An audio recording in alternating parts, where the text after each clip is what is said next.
yang kami muliakan biku anggota Sangga, yang kami hormati Ketua Sekolah Tinggi Agama Buddha Shailendra, yang kami hormati narasumber webinar pengenalan tari bercorak Buddhis karya dosen dan mahasiswa STAB Shailendra, yang kami hormati pengurus dan Bapak Ibu dosen Sekolah Tinggi Agama Buddha Shailendra, Bapak Ibu dan peserta seminar yang berbahagia. Namo Buddhaya. Namo Buddhaya. Selamat malam dan salam sejahtera bagi kita semua. Puji syukur kepada Sang Triratna, Ketuhanan Yang Maha Esa, berkat timbunan kekuatan karma kebajikan yang telah kita lakukan, baik di masa sekarang ataupun masa yang lampau, dapat mengkondisikan kita hadir pada acara webinar dengan tema Pengenalan Tari Bercorak Buddhis karya dosen dan mahasiswa STAB Shailendra dalam kondisi yang baik. Selamat datang kami ucapkan kepada seluruh peserta seminar dimanapun Anda berada. Saya Slamet Nurhayanti dan saya yang akan memandu acara pada malam hari ini. Yang mulia Bante, Bapak Ibu dan peserta seminar yang berbahagia, perkenankanlah saya untuk membacakan susunan acara seminar pada malam hari ini.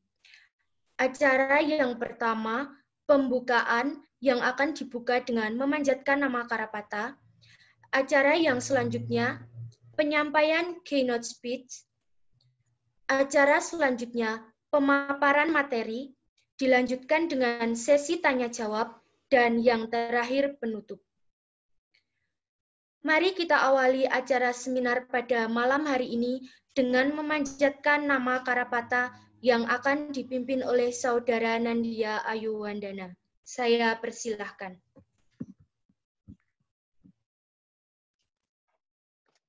Bapak, Ibu, dan seluruh peserta webinar, marilah kita awali acara pada malam hari ini dengan memanjatkan nama Karapata dan dimohon kepada seluruh peserta untuk mengikuti dalam hati. Arahang Samma Sambuddho Bhagava Buddhang Bhagawantang Abhiwadhimi Swakato Bhagavata Dhammo Dhammang Namasam Supatipanno Bhagavato Sawaka Sangho Sanghang Namami. Sabe sata bhavantu sukitata, semoga semua makhluk hidup berbahagia. Sadhu, sadhu, sadhu. Semoga acara seminar pada malam hari ini berlangsung lancar dan memberikan kebermanfaatan bagi kita semua. Acara selanjutnya adalah penyampaian keynote speaker oleh Ketua Sekolah Tinggi Agama Buddha Shailendra, yaitu Bapak Suranto Sarjana Agama, Master of Arts. Sebelumnya, saya akan membacakan CV beliau terlebih dahulu. Beliau beralamatkan di Dusun Jangleng, Desa Tlogowungu, Kecamatan Kaloran, Kabupaten Temanggung. Jabatan beliau yaitu Ketua STAB Shailendra. Pengalaman organisasi, Wakil BEM STAB Shailendra pada tahun 2003 sampai dengan 2004 dan 2004 sampai dengan 2005. Sekretaris Yayasan Damaseka Suryajaya Temanggung pada tahun 2012 sampai dengan 2016. Anggota Youth Interfaith Forum on Sexuality dan anggota Ikatan Sarjana Buddhis Indonesia pada tahun 2010. Kepada Bapak Suranto, saya persilahkan.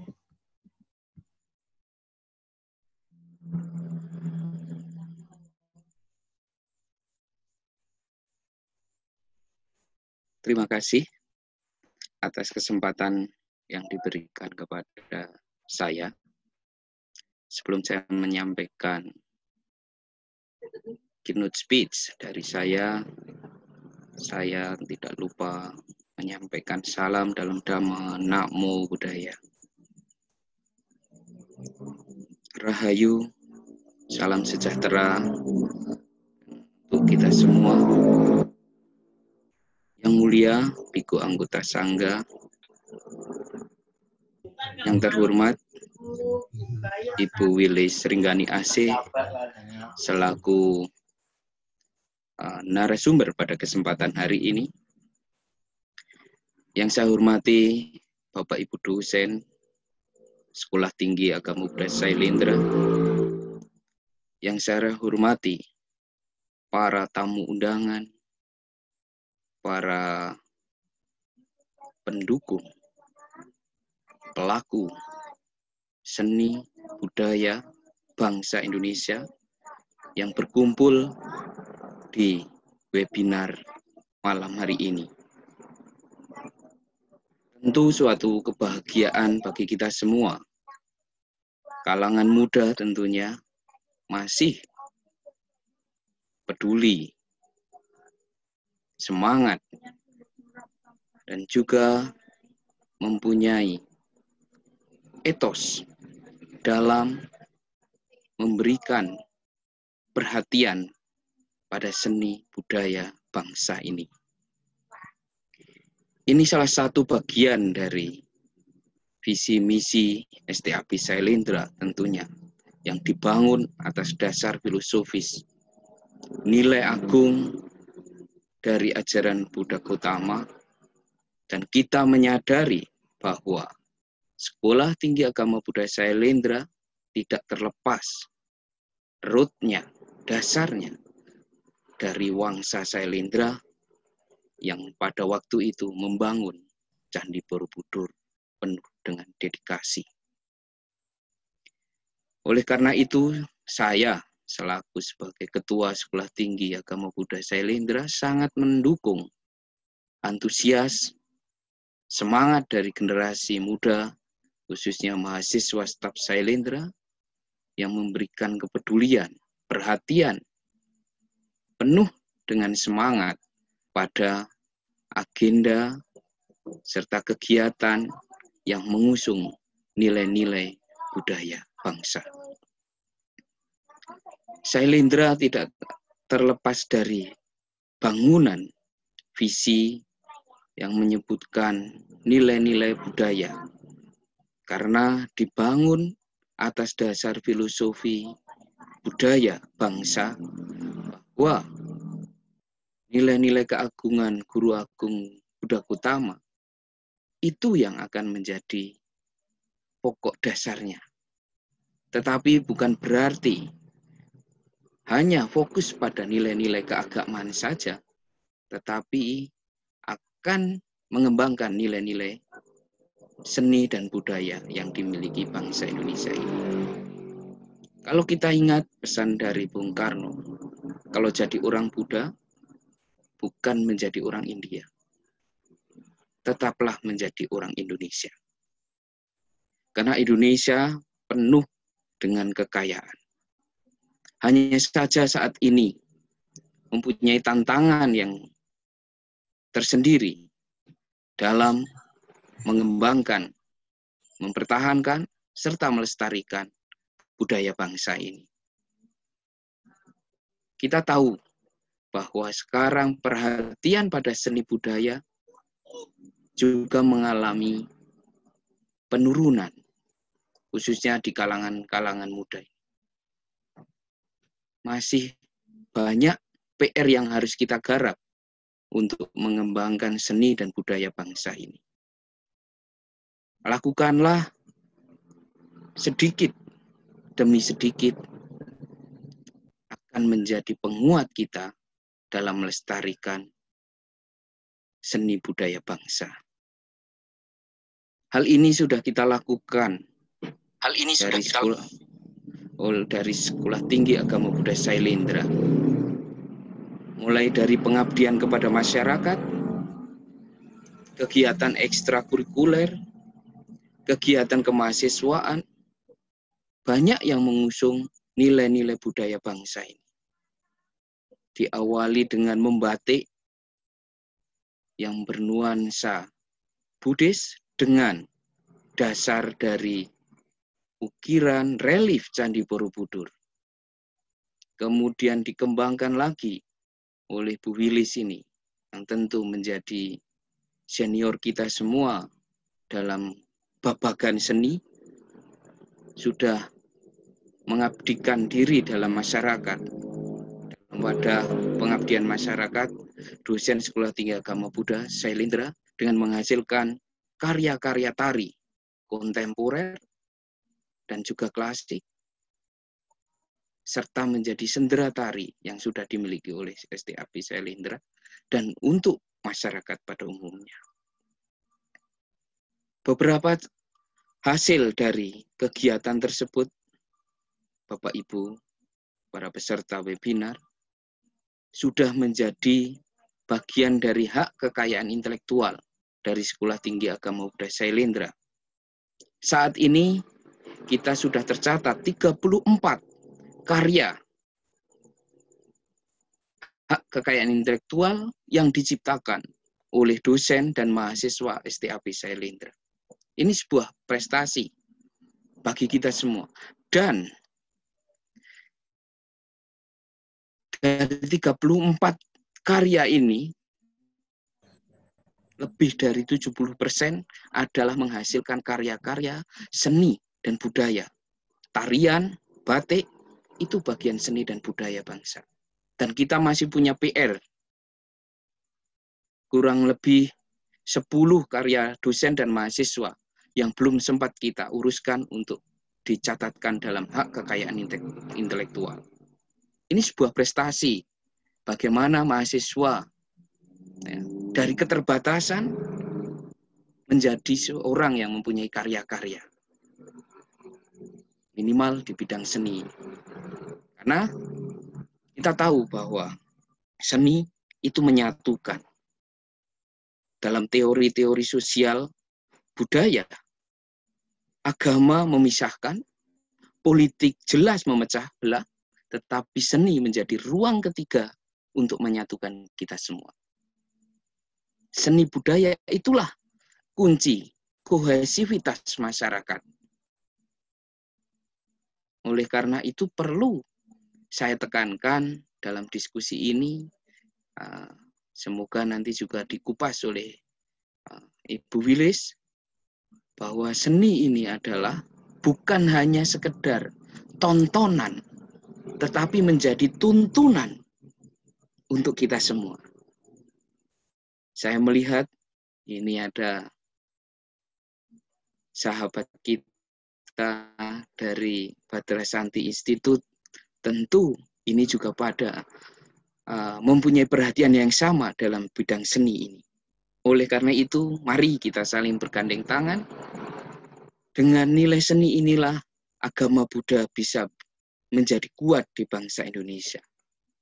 Tanpa adanya elastisitas, sikap adaptif terhadap budaya bangsa Indonesia, mungkin agama Buddha sudah tidak diterima di masyarakat Buddhis. Yang saya tekankan bahwa dalam seni ini, nilai tuntunan itu yang menjadi poin penting dalam mengembangkan budaya bangsa untuk tetap lestari. PR untuk kita semua, banyak yang seni hanya sekedar tontonan, tetapi kurang mengusung nilai-nilai tuntunan. Nah, dari situlah karya-karya dosen STAP Sailendra, mulai dari tari, batik, tetap mensiratkan nilai-nilai mendidik, nilai-nilai budaya yang mempunyai nuansa tuntunan dalam menjalankan kehidupan ini.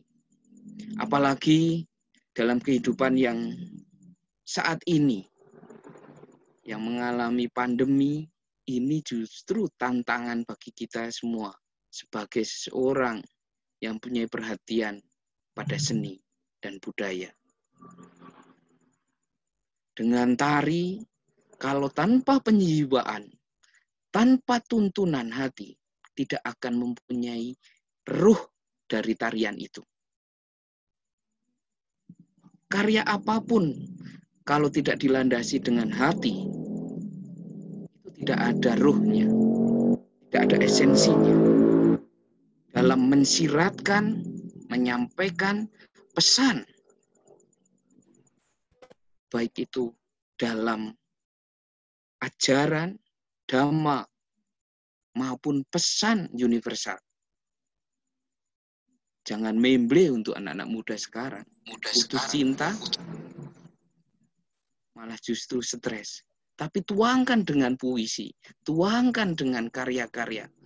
Coba bayangkan saja kita dapat juara 1 pada waktu Mahaniti yang pertama mengangkat tentang gejolak jiwanya dari Dewi Yasodhara setelah ditinggal dari Pangeran Siddhartha.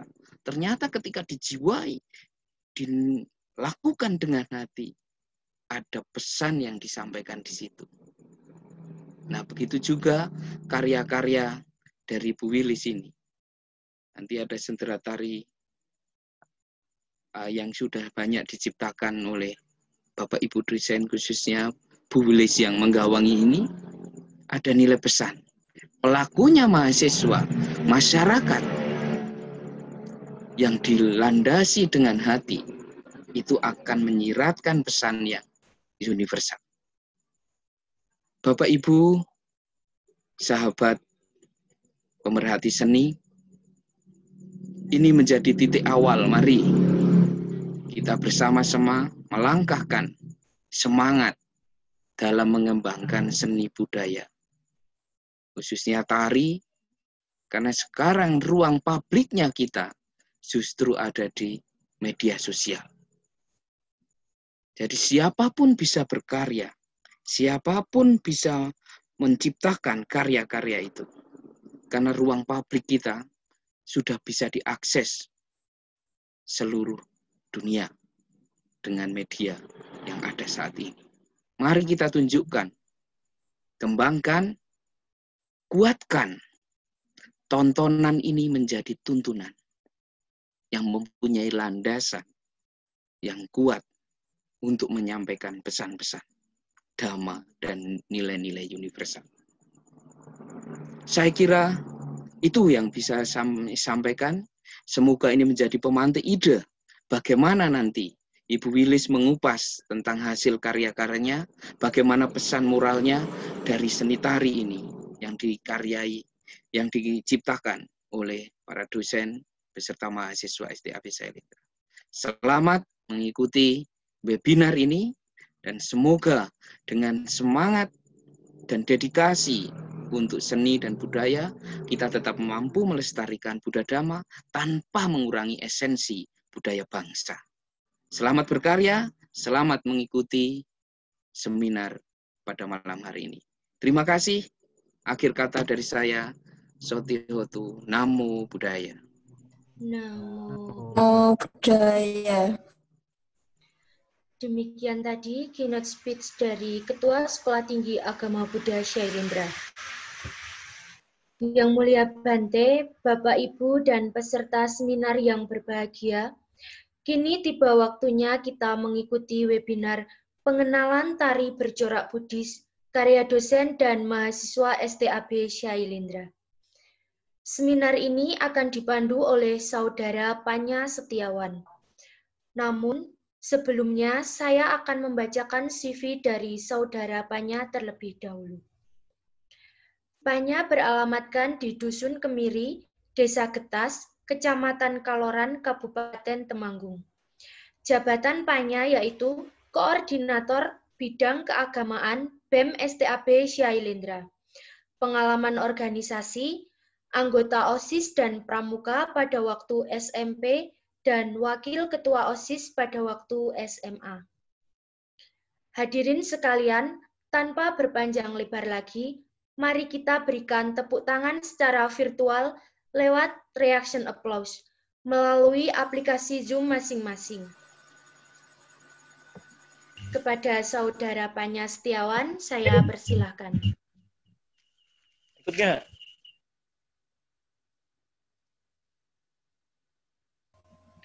Terima kasih atas waktu yang diberikan kepada saya.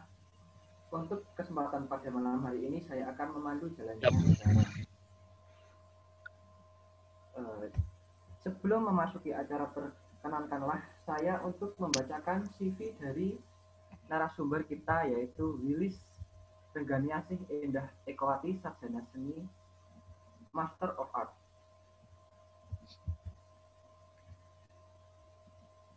Nama Wilis Rengganiasih Endah Ekowati, Sarjana Seni Master of Art, beralamat Banjarsari, Surakarta.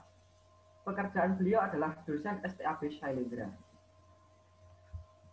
Pendidikan, mendapat gelar Sarjana Seni dari Sekolah Tinggi Seni Indonesia Surakarta jurusan Tari pada tahun 2001.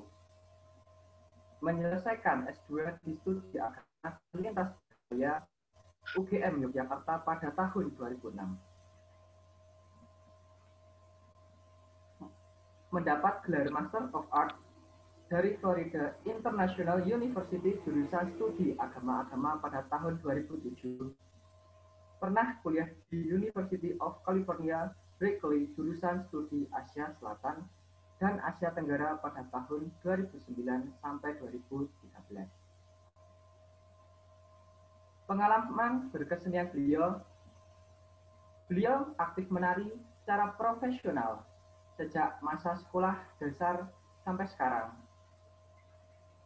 Ia menguasai tarian-tarian klasik Jawa Gaya Surakarta, tari-tarian Jawa Timur, dan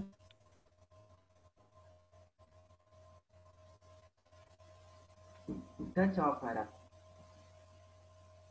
tari Bali, tarian Sumatera, dan tarian Nusantara lainnya. Ia juga menekuni tari kontemporer.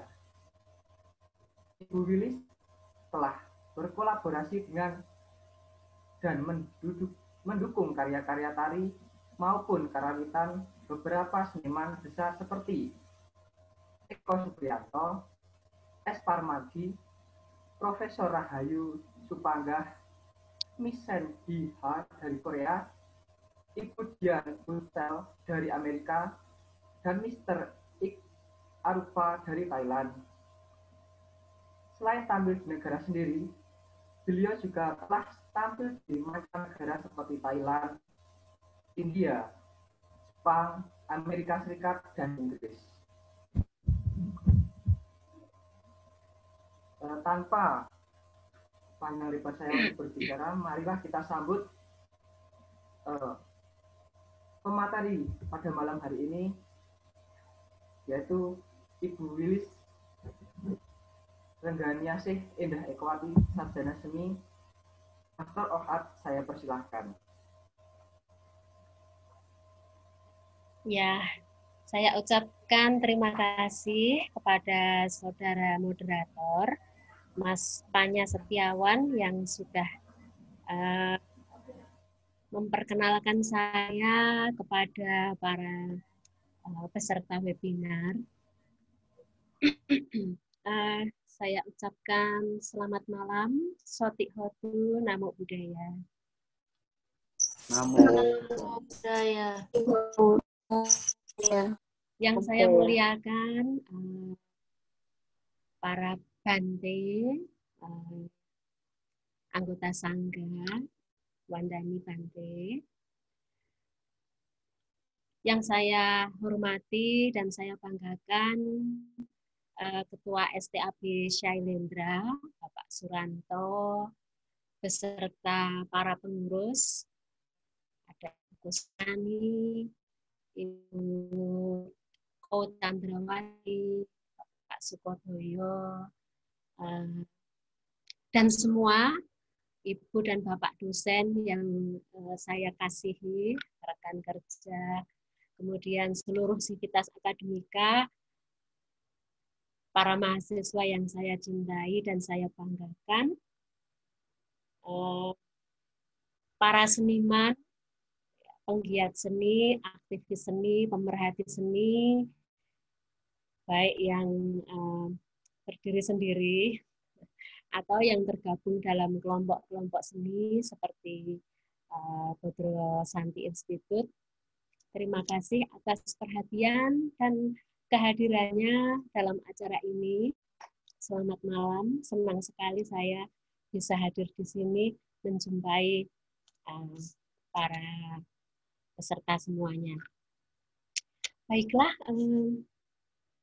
saya mohon di-share screen kepada Mbak Rina. Dan saya mohon izin untuk menutup video saya supaya sinyal saya lebih kuat.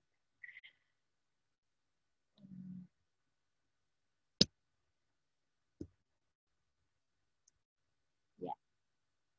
Pada malam hari ini, saya diberikan kesempatan untuk memperkenalkan karya-karya tari maupun sendera tari dari dosen dan mahasiswa STAP Shailendra. Ya, yang berjudul Bedah Tari, Pengenalan Tari Bercorak Buddhis. Saya harus menyampaikan rasa terima kasih saya dan anumodana atas support dari Pak Suranto selaku Ketua STAP Shailendra beserta seluruh rekan dosen yang tidak pernah berhenti memberikan dukungan dan semangat ya.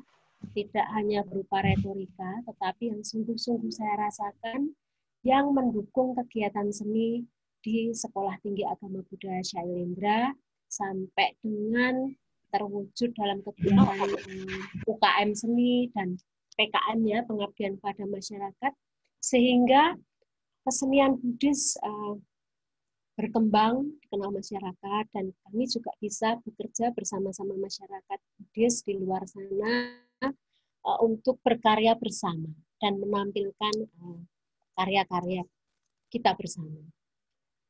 Slide selanjutnya.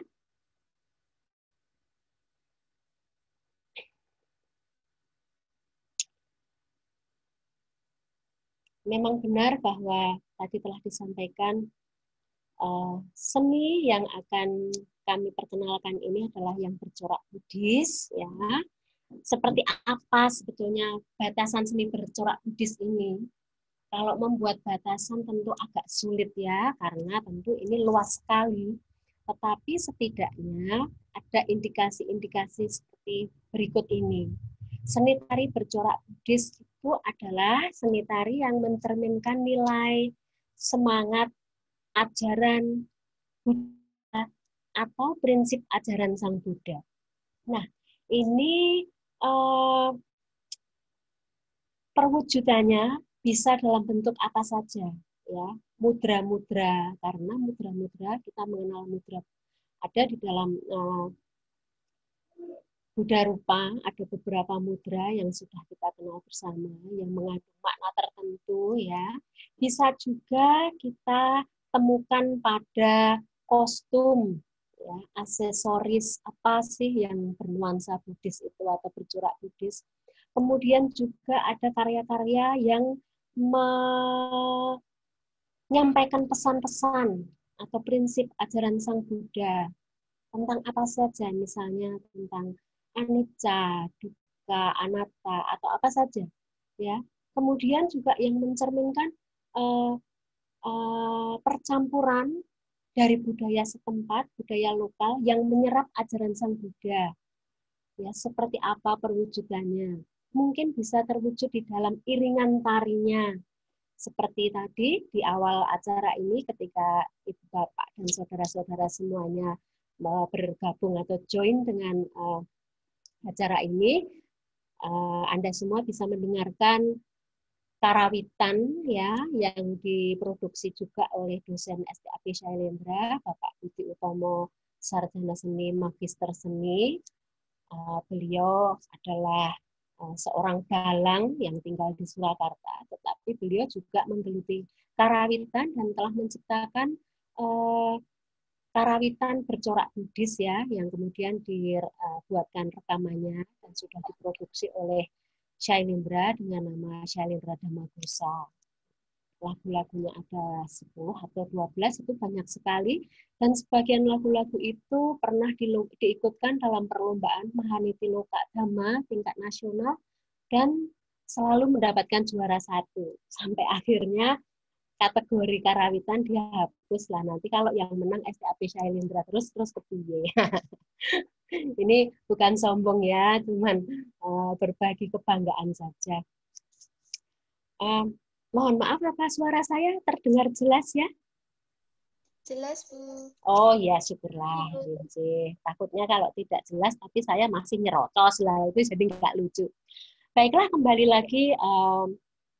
Itu di atas itu ada sebuah kutipan, melalui gerak tubuhku mengalun keheningan batinku. Nah, ini salah satu hal yang ingin saya kupas nanti. Ini sebetulnya adalah kata-kata mutiara yang saya temukan sendiri lewat proses saya di dalam berkesenian, ya.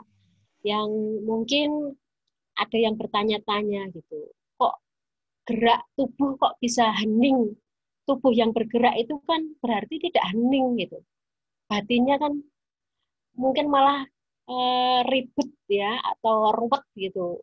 Wong bergerak, mestinya kalau hening batinnya itu tubuhnya tidak bergerak, hanya diam, hanya perhatian murni yang muncul gitu. Nah, nanti pelan-pelan akan saya kupas apa maksud dari ini. Baiklah, slide berikutnya.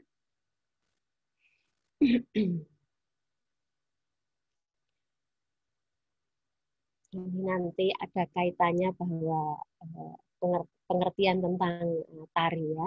Nah, Sekolah Tinggi Agama Buddha Shailendra tadi sudah dipaparkan, sudah disampaikan oleh Bapak Ketua, Bapak Suranto.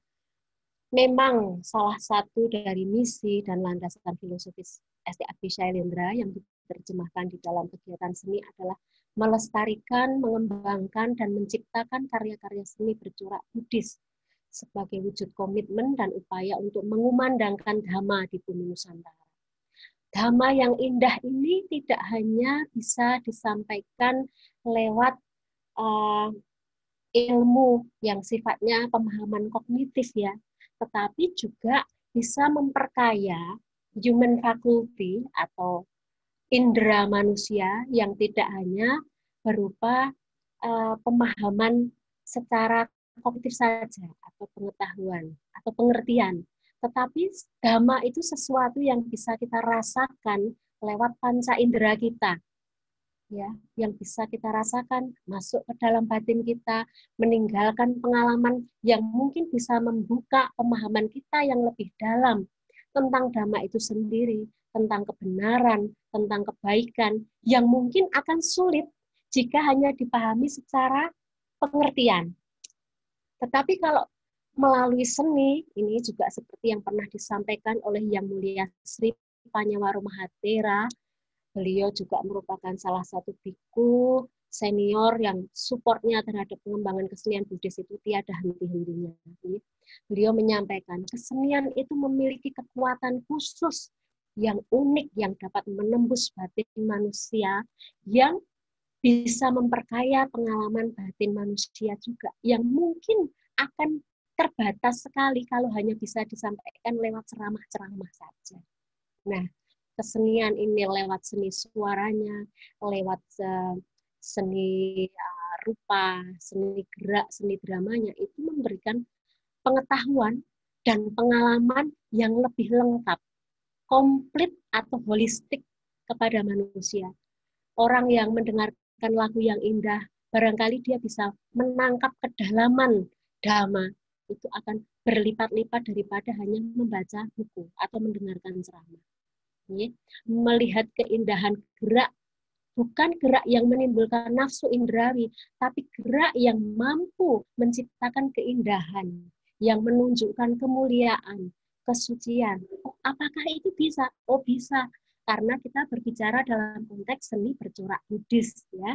Seni bercorak Buddhis itu tentunya tadi kembali mencerminkan nilai-nilai etika, kemudian nilai kemoralan, nilai keutamaan, pesan-pesan yang baik, sesuatu yang bersifat tidak hanya enak, indah untuk ditonton atau menyenangkan, ya seperti yang tadi disebut Pak Suranto, tetapi sesuatu yang memberikan nilai, memberikan makna, memberikan sesuatu yang bersifat tuntunan.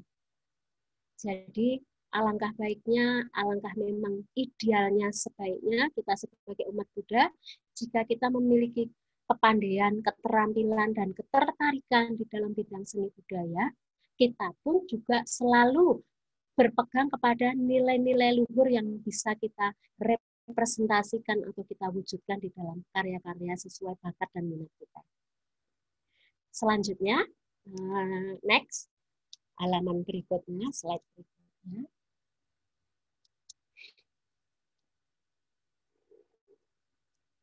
Jadi, di situ ada sebuah gambar, satu tangan yang membentuk mudra tertentu ya, dan itu memegang sebuah sekuntum bunga.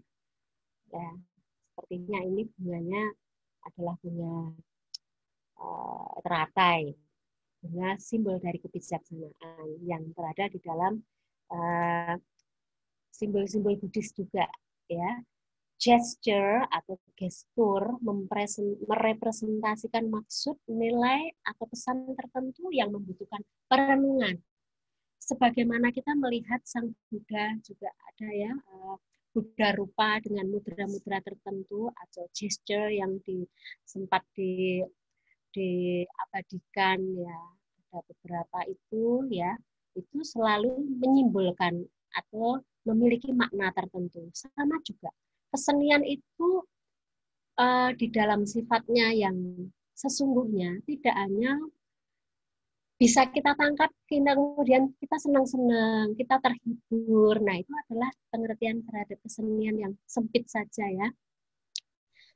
Mungkin pengertian yang dangkal begitu. Tetapi sebagai umat Buddha yang ingin juga kita mengembangkan Dhamma dalam konteks seni, ya sebaiknya kita mengikuti apa yang telah dicontohkan oleh Sang Buddha. Segala sesuatu itu yang bersimbol itu tentu ada nilainya, ada pesannya, ada maknanya, ada maksud tertentu yang mungkin sulit jika tidak kita terima dengan melakukan perenungan. Kita perlu merenung. Kemudian mungkin kalau dalam konteks pendidikan kita perlu juga menganalisis ya. Jadi sesuatu yang di bawah kita perlu gali apa sebetulnya maksud dari ini. Nah, karya-karya seni yang bercorak Buddhis setidaknya juga memenuhi kaidah-kaidah ini. Sesuatu yang membuat penontonnya atau penikmatnya itu tergerak atau terpacu untuk melakukan perenungan, mendapatkan buah pengalaman yang dalam, yang tidak dangkal. Gitu ya. Selanjutnya, next, kita akan melihat slide selanjutnya.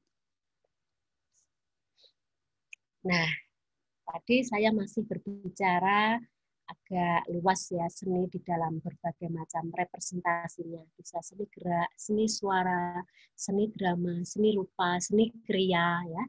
Nah, sekarang saya akan lebih mengerucut, menyempit kepada sebuah cabang dari kesenian, yaitu seni tari. Apakah sebetulnya tarian itu?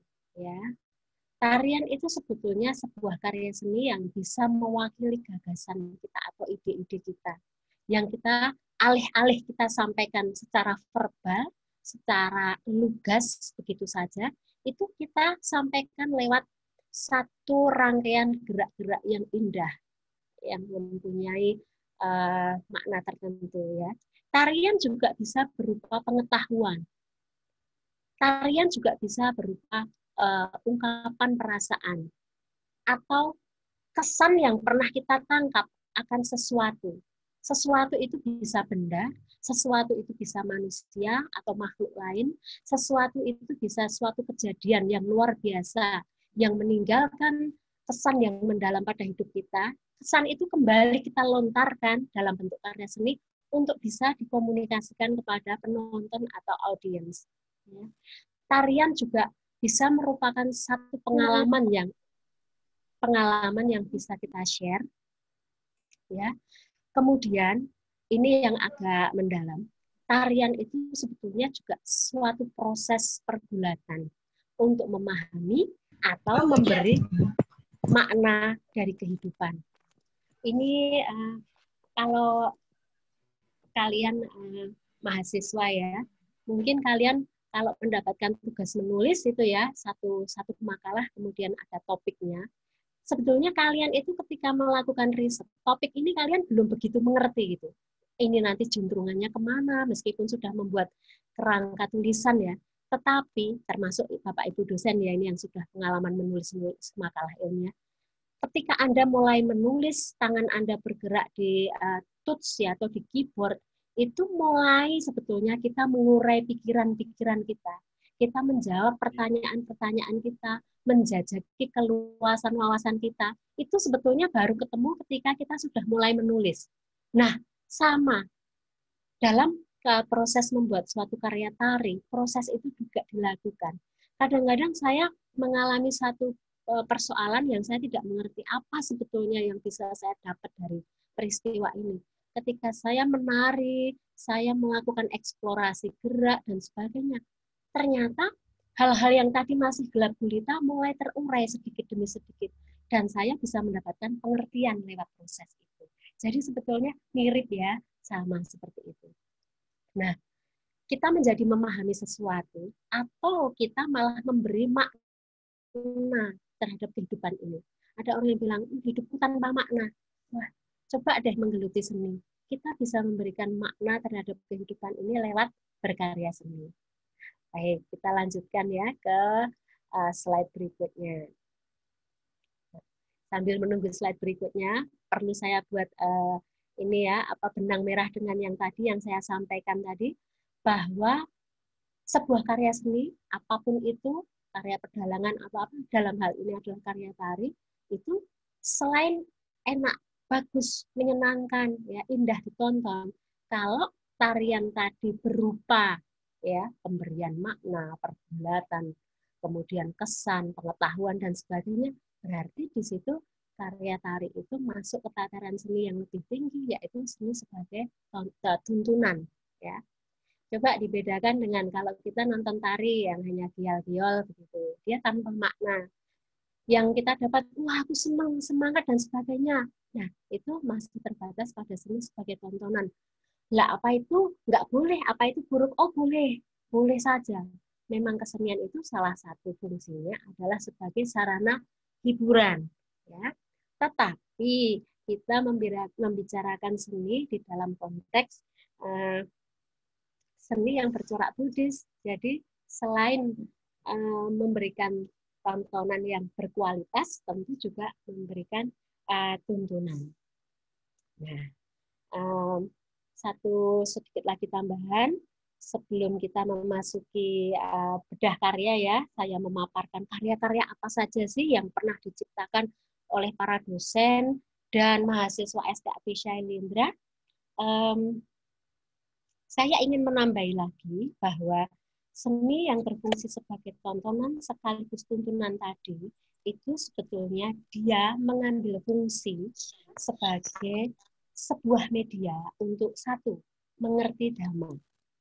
Ya, dalam konteks corak Buddhis, mengerti dhamma.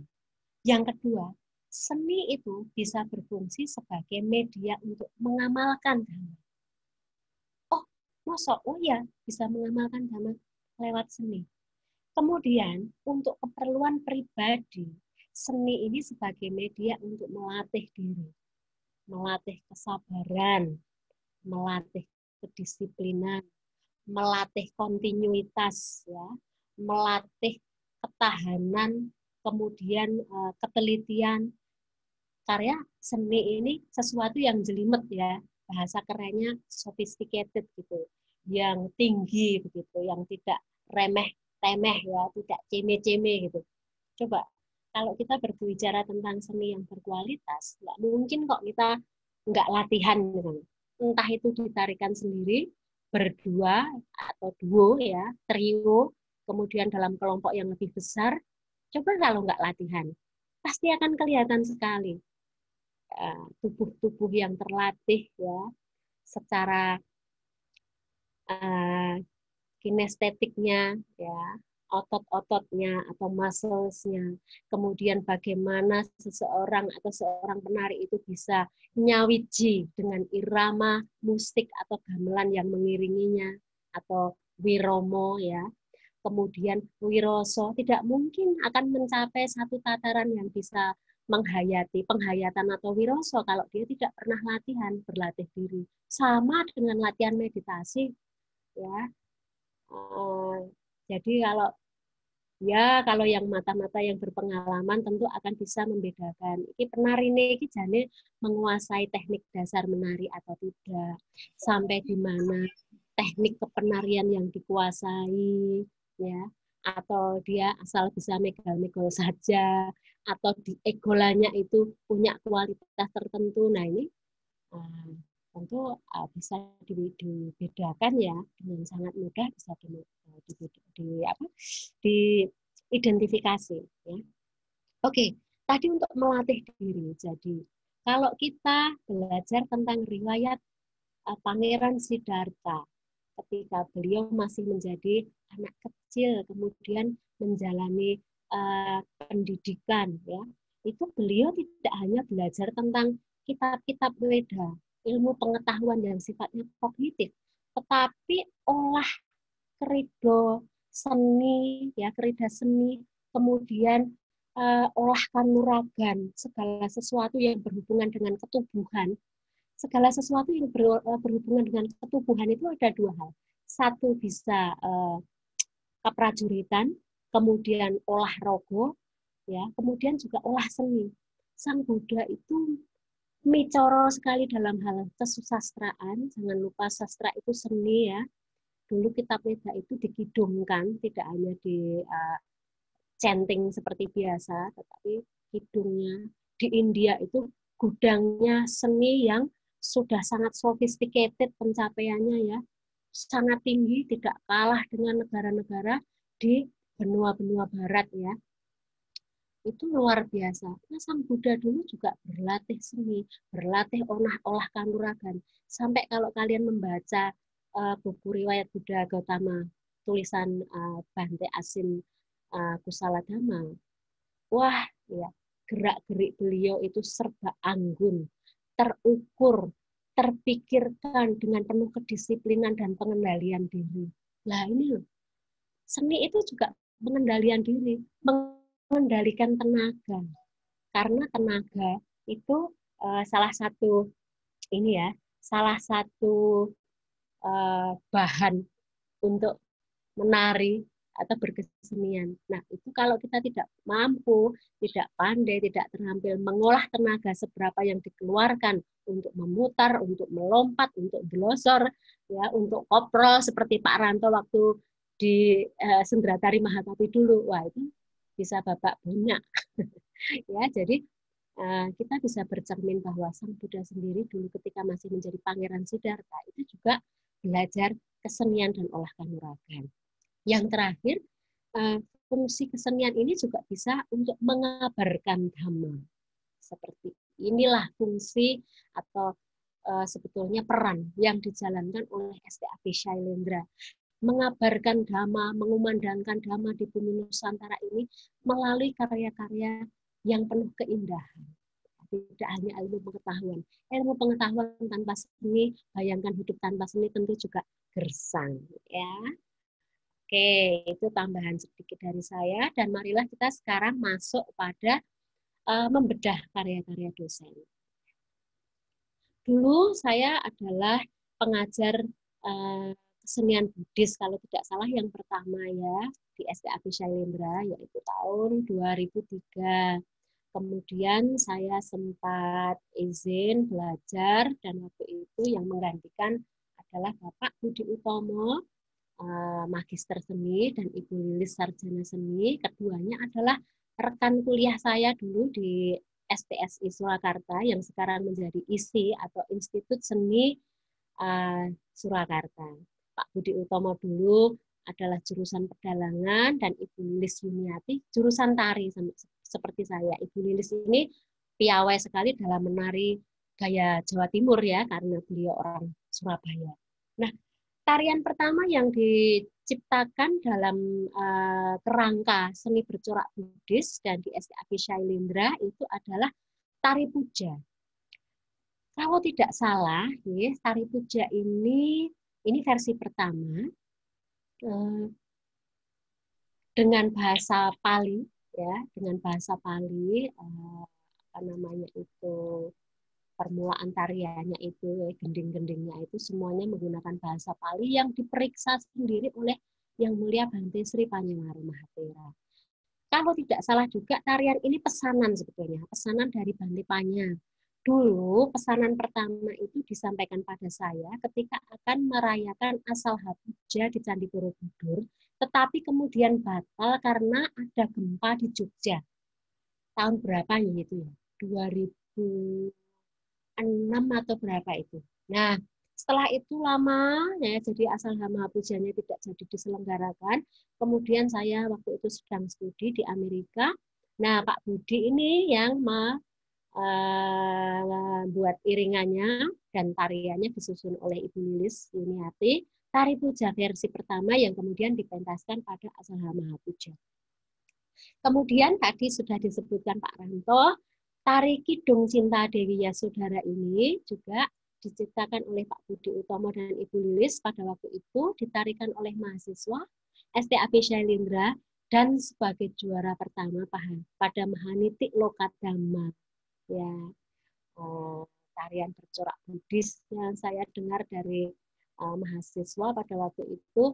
Beberapa tarian lain sebetulnya belum bisa disebut bercorak Buddhis karena tadi elemen-elemen yang saya sebutkan, apa sih tarian bercorak Buddhis itu tidak ada, ya, tidak bisa diidentifikasi. Jadi ya tentu Kidung Cinta Dewi Yasodhara ini menang karena ini betul-betul baik dari sisi cerita, dari sisi ajaran, dari sisi muatan lainnya, termasuk iringannya, semua itu merupakan representasi dari nilai-nilai Buddhis yang ada. Bahkan kisah dari Pangeran Siddhartha dan Dewi Yasodhara. Next, berikutnya. Nah, ini Pak Budi dan Ibu Lilis menciptakan dua tarian ini. Kemudian saya kembali lagi aktif di STAB Shailendra. Saya menciptakan beberapa karya seni karya seni tari. Yang pertama itu adalah Tari Jaya Manggala. Nah, ini kolaborasi dengan Mr. Ek, Arun Khan, dan beberapa musisi dari Patrawadi Teater di Bangkok. Pada waktu itu saya dipanggil oleh Bante Erik atau Pra, ya, kalau menyebut Bante dari Bangkok, dari Thailand itu Pra Erik melalui Bante Panya. Saya diminta untuk berkolaborasi dengan beberapa penari dari National Theatre of Thailand, ya, dari para penari-penari utama dari teater National Theatre of Thailand. Mr. Ek Arun Pan ini adalah pemerannya kalau di sana itu sebagai Prabu Ramawijaya. Nah, saya menari dengan Mr. Ek ini, beliau saya ajari dulu tari Jawa, jadi beberapa hari kami latihan intensif di tempatnya Kun Patrawadi. Patrawadi ini sebetulnya nama seorang bintang film, perempuan ya, orang Thailand yang mendirikan sebuah teater ya, yang namanya Patrawadi. Kalian kalau penasaran seperti apa sih ini, silahkan di Google ya, Patrawadi Teater ini tempatnya di Bangkok, dekat Sirirat. Ada kompleks tempat tinggalnya, homestay-nya, kemudian tempat latihan untuk seniman-seniman Buddhis di sana. Jadi Kunlek Patrawadi ini ya, beliau itu mengorganisir para seniman-seniman Buddhis dan ada dua model karya. Karya yang pertama itu untuk tontonan yang ditiketkan itu sangat profesional dengan bangunan teater ruang semi terbuka yang sangat indah ya, dilengkapi dengan tata lampu dan tata akustik, sound akustik yang sangat bagus ya kualitasnya, dan itu penontonnya lokal maupun turis-turis asing. Sampai pada waktu itu ada para mahasiswa dari New York State University jurusan tari, mereka mengambil summer class di situ. Ya, nah, saya ketiban sampur diberi waktu 3 hari untuk mengajarkan dasar-dasar tari Jawa. Gaya Surakarta, putra kepada para mahasiswa dari New York State University ini di situ. Nah, kami kolaborasi, kemudian muncul tari Jaya Manggala ini, di mana saya menembangkan beberapa suta ya, Damaniyama Suta begitu, tetapi sudah diterjemahkan ke dalam bahasa Jawa oleh almarhum bapak saya dan menyanyikan Jaya Manggala Gata. Jaya Manggala Gata ditembangkan. Kemudian tari Buddha Pelita Dunia itu saya ciptakan tahun 2014 ini untuk anak-anak didik saya dari lintas agama di wihara yang hidup di sekitar wihara Dhammasunggara Solo. Kemudian ini menjadi viral begitu istilahnya Bapak Waluyo, menjadi viral. Kemudian saya ajarkan pada mahasiswa STAB Shailendra, kemudian juga diajarkan pada anak-anak yang tempat mahasiswa STAB Shailendra itu melakukan PPL ya. Kemudian sempat itu waisak di banyak-banyak daerah itu Buddha Pelita Dunia begitu ya. Kemudian tari duka ini kolaborasi saya dengan Ibu Diane Butler. Ibu Diane Butler itu seorang penari yang pernah sekolah balet di di Amerika. Beliau orang Amerika yang sudah lama hijrah ke Bali. Beliau menjadi seorang religious dancer gitu. Jadi menari untuk keperluan keagamaan. Ibu Diane Butler, kemudian musiknya oleh Mas Gondrong Gunarto. Gondrong Gunarto ini musisi kondang ya dari Surakarta. Beliau ini dulu karya yang fenomenalnya judulnya Duka. Jadi beliau ini sampai meminta izin kepada ahli waris almarhum Bante Giri Rakito Mahatera, pencipta lagu Duka itu ya, untuk mengaransemen ulang lagu Duka ini ya, menjadi bagus sekali ya pada waktu ujian untuk masternya, untuk magister S2-nya di ISI Solo. Mas Gondrong Gunarto ini memberikan judul karya-karyanya itu dengan karya Duka, dan waktu itu juga dihadiri oleh Bante Tani. Ya, Duka ini seperti apa sih lagunya supaya kalian nggak adik-adik mahasiswa terutama sing cah nom-nom ngantuk, saya akan sedikit menyanyikan Duka ya supaya tidak bosan ngomong terus. Nah, seperti ini. Duka, haduka,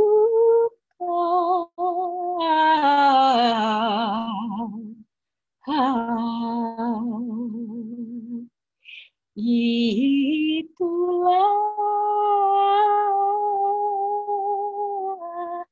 derita tersiksa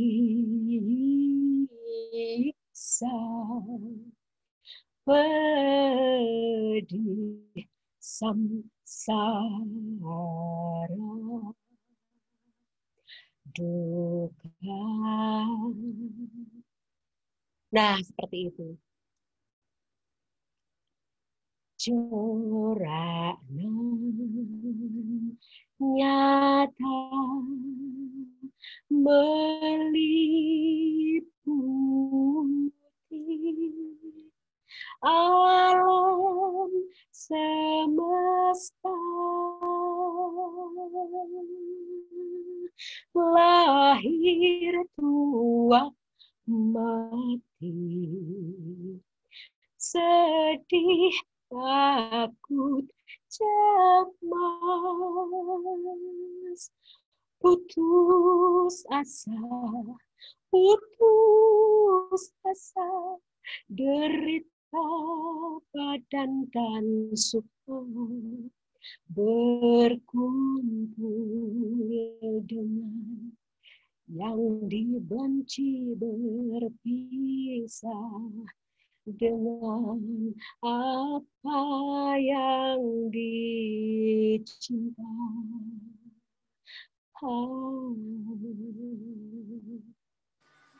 Hancur lebur,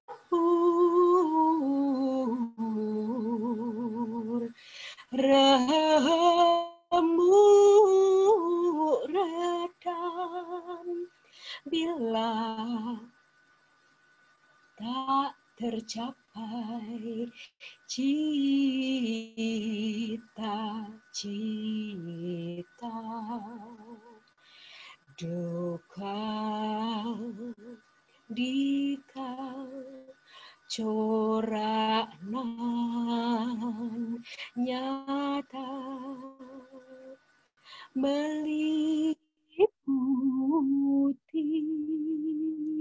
alam semesta. Nah, begitu. Jadi ini sedikit contoh ya bagaimana seorang musisi yang sebetulnya Mas Gondrong Gunarto ini seorang Muslim, tapi karena dulu pernah ikut mengiringi sebuah karya biografi Bante Giri Rakito Mahathira yang diselenggarakan oleh KBTI ya di Taman Ismail Marzuki.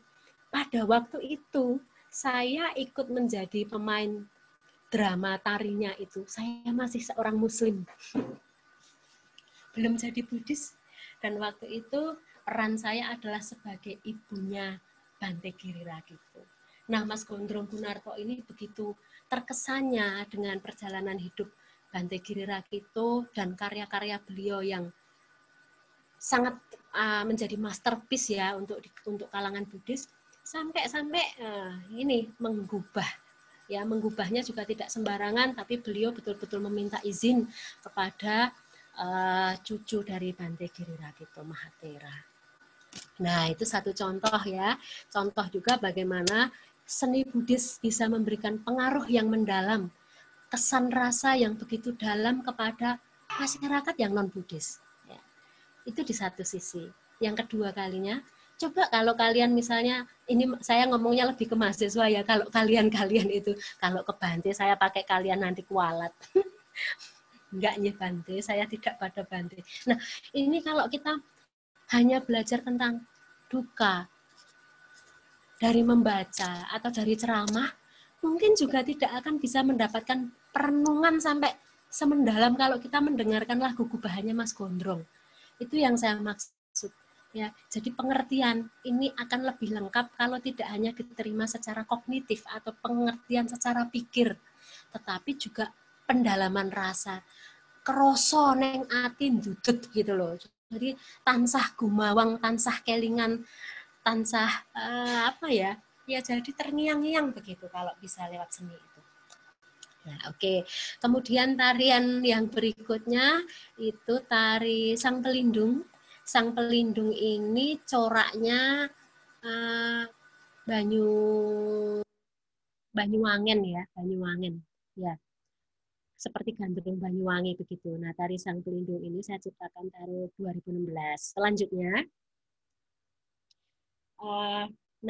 tapi pentas perdananya yang dengan saya juga menari sekaligus menyanyi, jadi seperti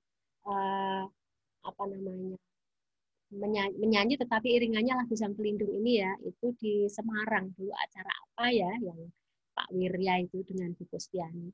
Ya, selanjutnya slide selanjutnya, tari berikutnya kebetulan yang saya ciptakan juga ini Asalha Mahapuja. Ini yang dipentaskan pada saat ITC dan Asalha Mahapuja di Borobudur tahun 2018. Tari puja yang ini berbeda dengan tari puja versi yang karya ciptaan Bapak Budi Utomo dan Ibu Lilis Yuniati tadi. Asalha Mahapuja ini idenya berasal dari Yang Mulia Bante Jotidamo Mahathira. Beliau waktu itu memanggil saya saat saya sedang menginap itu di Mendut, Mbak Lilis, coba kalau nanti kita membuat sembera tari untuk Asalha Mahapuja tentang 5 biku yang mendengarkan Roda Dhamma itu bagus sekali. Nah, akhirnya ide Bante Joti inilah yang kita tampilkan, kita buat koreografinya.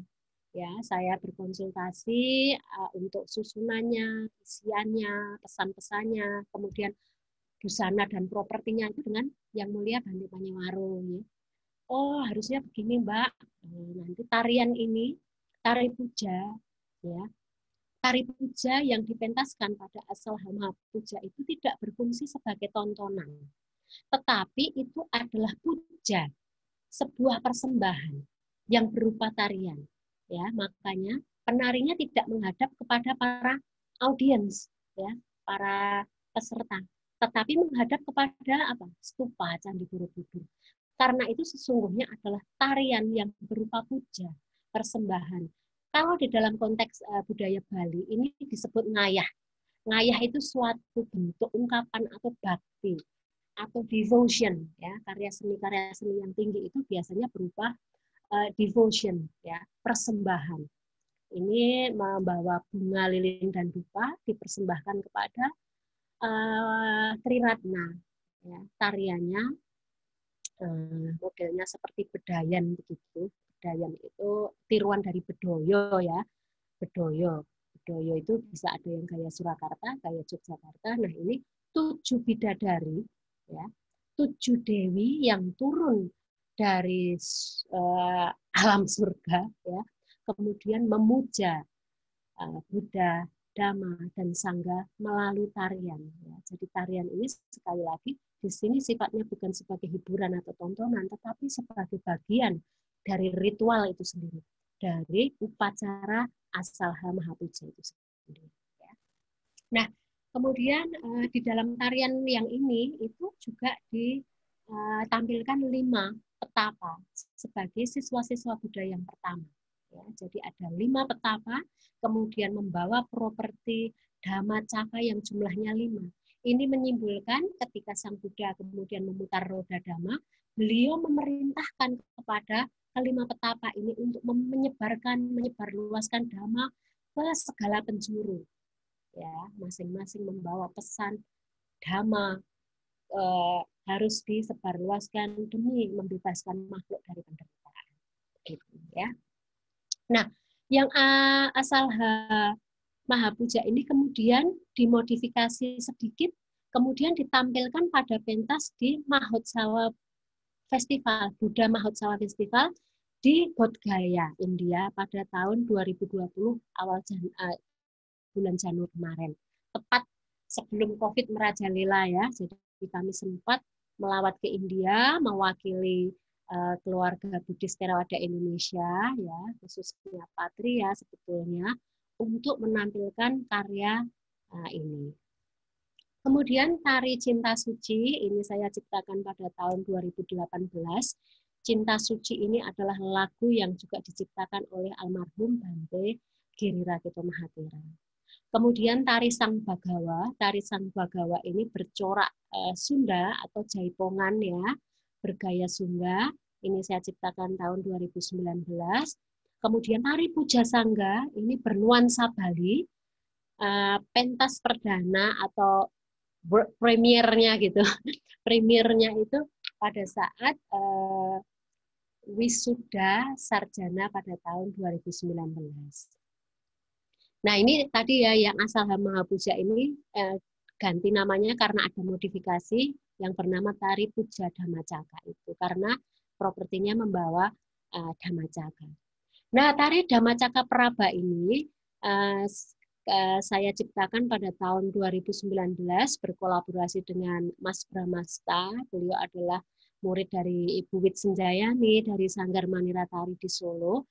Pada waktu event Serawung Seni Ritual itu pembukaan malam 1 Suro di Pendopo Agung Balai Kota Surakarta.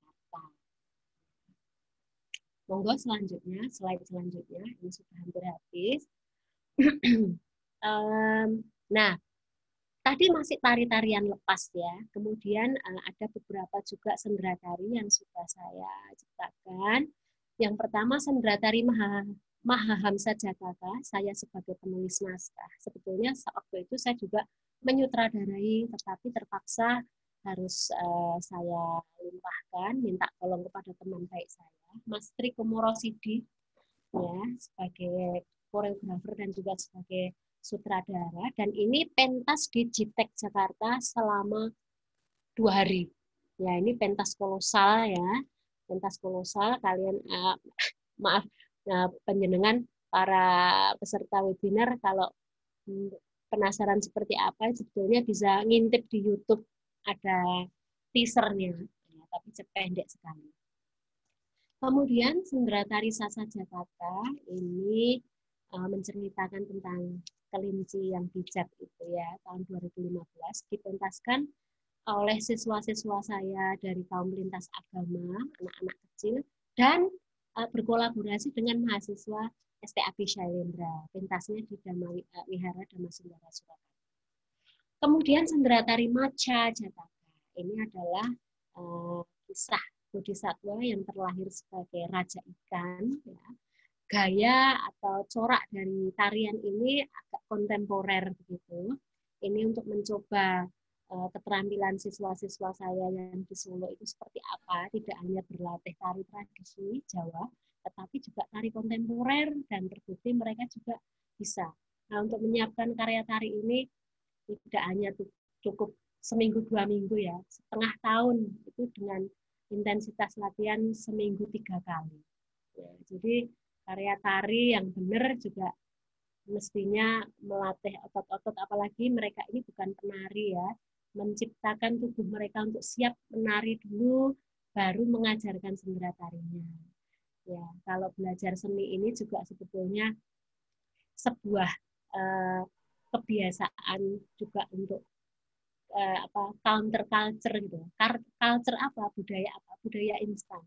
Instanisasi tidak bisa, tidak jalan untuk kesenian. Jadi proses. Maka saya bilang kesenian ini menjadi media yang bagus sekali untuk mendidik generasi muda kita untuk mau berproses, matang di proses. Pentas-pentas itu hanya terminal-terminal kecil, bukan tujuan utama. Jadi saya menganggap ini sebetulnya sejalan dengan dhamma ya.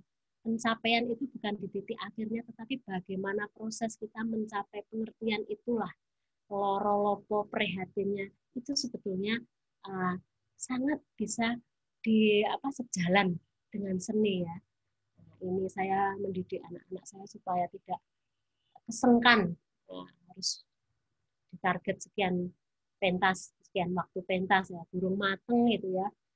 Kalau orang Jawa bilang durung pantas bisa disuguhkan dayoh gitu juga tidak enak. Nanti akhirnya kita akan menuai sendiri, menuai kepada kedisiplinan anak dan kesiapan anak untuk memahami proses itu juga tidak ada. Dari sisi karya seni sendiri juga karyanya tidak matang, tidak mantap gitu ya. Kemudian Sendera Tari Mahakapi Jataka ini sebuah karya yang dihasilkan lewat pengabdian masyarakat. Saya, Pak Ranto, Mbak Sukita Dewi, juga ditemani waktu itu Mas Susanto ya. Setiap minggu sekali itu melatih di Dusun Krecek, mengumpulkan muda-mudi dari banyak wihara dan anak-anak kecil.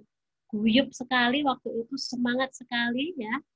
Luar biasa, mereka punya minat yang tinggi sekali terhadap seni dan sebetulnya keterampilan mereka juga bagus, potensi yang bagus dan sangat sayang sebetulnya kalau tidak dikembangkan, tidak diolah. Mahakapi Jataka ini kemudian diboyong pada tahun 2017 kalau tidak salah ke Solo ya, Bante Panya yang gawe. Di situ ada tambahan adegan dagelannya, saya dengan Pak Waluyo yang membuat Bante Joti kemekelen, gergeran. Bante Joti sampai ketawa-ketawa, ya ampun Pak Wal kok bisa dagel kayak begitu, ya tidak menyangka.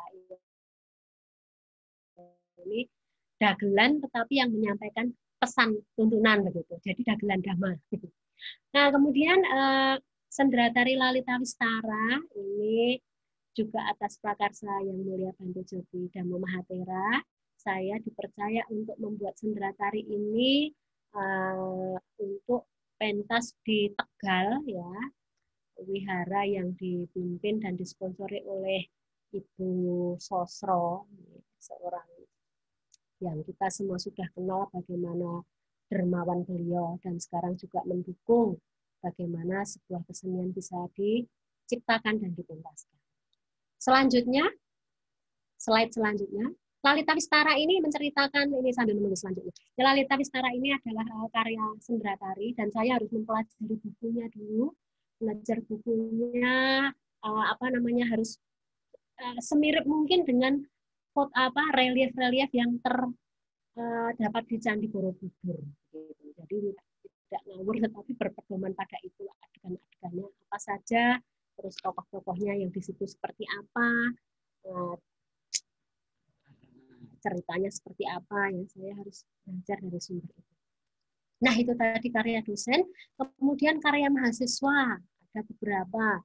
Yang cukup membanggakan itu Tari Kidung Tiratana, juara 1 ya, tingkat nasional pada waktu itu tahun 2000 berapa itu? 17. Ya. Itu ada yang Mbak Neta, kemudian Mbak Wiwi, dan Mbak Kandi, semuanya sudah alumni, ya alumni STAB Syailendra. Kemudian di luar itu ada karya-karya sebagai hasil dari PKM dosen tari, ya, jadi pengabdian masyarakat, pembekalan keterampilan membuat koreografi dan sendera tari bernuansa Buddhis. Tari Prajna Paramita karya Mbak Kandi Adisti, kemudian Kinara Kinari karya Mbak Indriani dan Mbak Sehati. Nah, yang meniti jalan dhamma ini Mbak Chandra, Mbak Wiwi, dan Mbak Indriani ini juga dalam bimbingan saya, juara 1 lomba tari kreasi Buddhis se-Jawa Tengah, ya. Kemudian selanjutnya, halaman selanjutnya, ada lagi yang karya Mbak Mudita Wardani yang berjudul Anicca, ya, itu tari kontemporer. Sebetulnya masih work in progress, jadi belum selesai, belum bisa dikatakan selesai betul, tetapi masih terbuka kemungkinannya untuk dikembangkan lagi dan disempurnakan. Kemudian tari tumbang, itu tarian kera-kera oleh 5 orang, bukan 5 kera ya, tapi 5 mahasiswa STAB Syailendra, Mas Nandia, Mas Dilistio, Mas Meta, Andianto, Mas Edi, dan Mas Tabah Wisnuwibowo. Dan tari Magomi. Magomi ini sebenarnya kependekan dari Mahapajapati Gotami, yang diciptakan oleh Mbak Chandra Dwi Jayanti dan Mbak Wiwi Wijayanti. Sama, ini juga hasil PKM tari tahun 2018. Selanjutnya, itu tadi karya-karya tari. Nah, ini sedikit beberapa foto. Ini adalah tari puja di Borobudur. Ini yang masih gagrak lama. Ini tarian karya Pak Budi dan Ibu Lilis. Ini yang merias saya.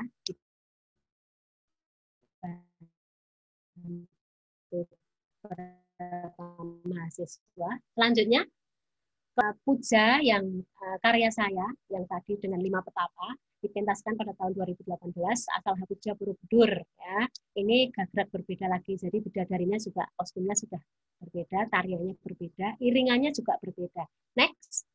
Selanjutnya ini beda lagi, ciptaan yang ketiga ini ada modifikasi. Ini tari puja yang dipentaskan pada Buddha Mahotsawa Festival di Bodhgaya bulan Januari lalu. Ya. Selanjutnya foto tari apa ya, saya urutannya nggak hafal. Nah, ini Dhamma Cakapraba, pembukaan malam 1 suro. Saya itu sebagai burung, muka saya pakai bulu-bulu itu. Kemudian Mas Bramasta, bukan Pak Asto Bramanja ya. Mas Bramasta ini sebagai pohon, ya, kita berbicara tentang alam dengan 3 perempuan berjubah kuning itu, mereka melakukan chanting pada waktu itu. Apa chantingnya saya lupa, sutanya saya lupa. Selanjutnya ada lagi juga yang karya tari, slide selanjutnya. Ini yang kolaborasi dengan Ibu Diana Butler.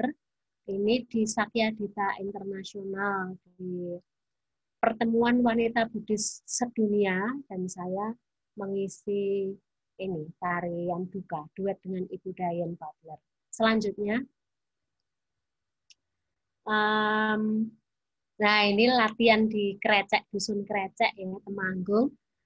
Saya sebagai mbok-mbokan munyuk. Nah, ini saya mencontohkan gerakan munyuk. Saya sudah mirip munyuk betulan itu, sebetulnya nggak dirias pun sudah kayak mbok munyuk. Jadi perempuan tapi juga harus bisa melompat, bisa menendang, bisa gelundung ya. Babak punya enggak apa-apa, tapi memang harus begitu. Itu warga munyuk saya banyak sekali di belakang.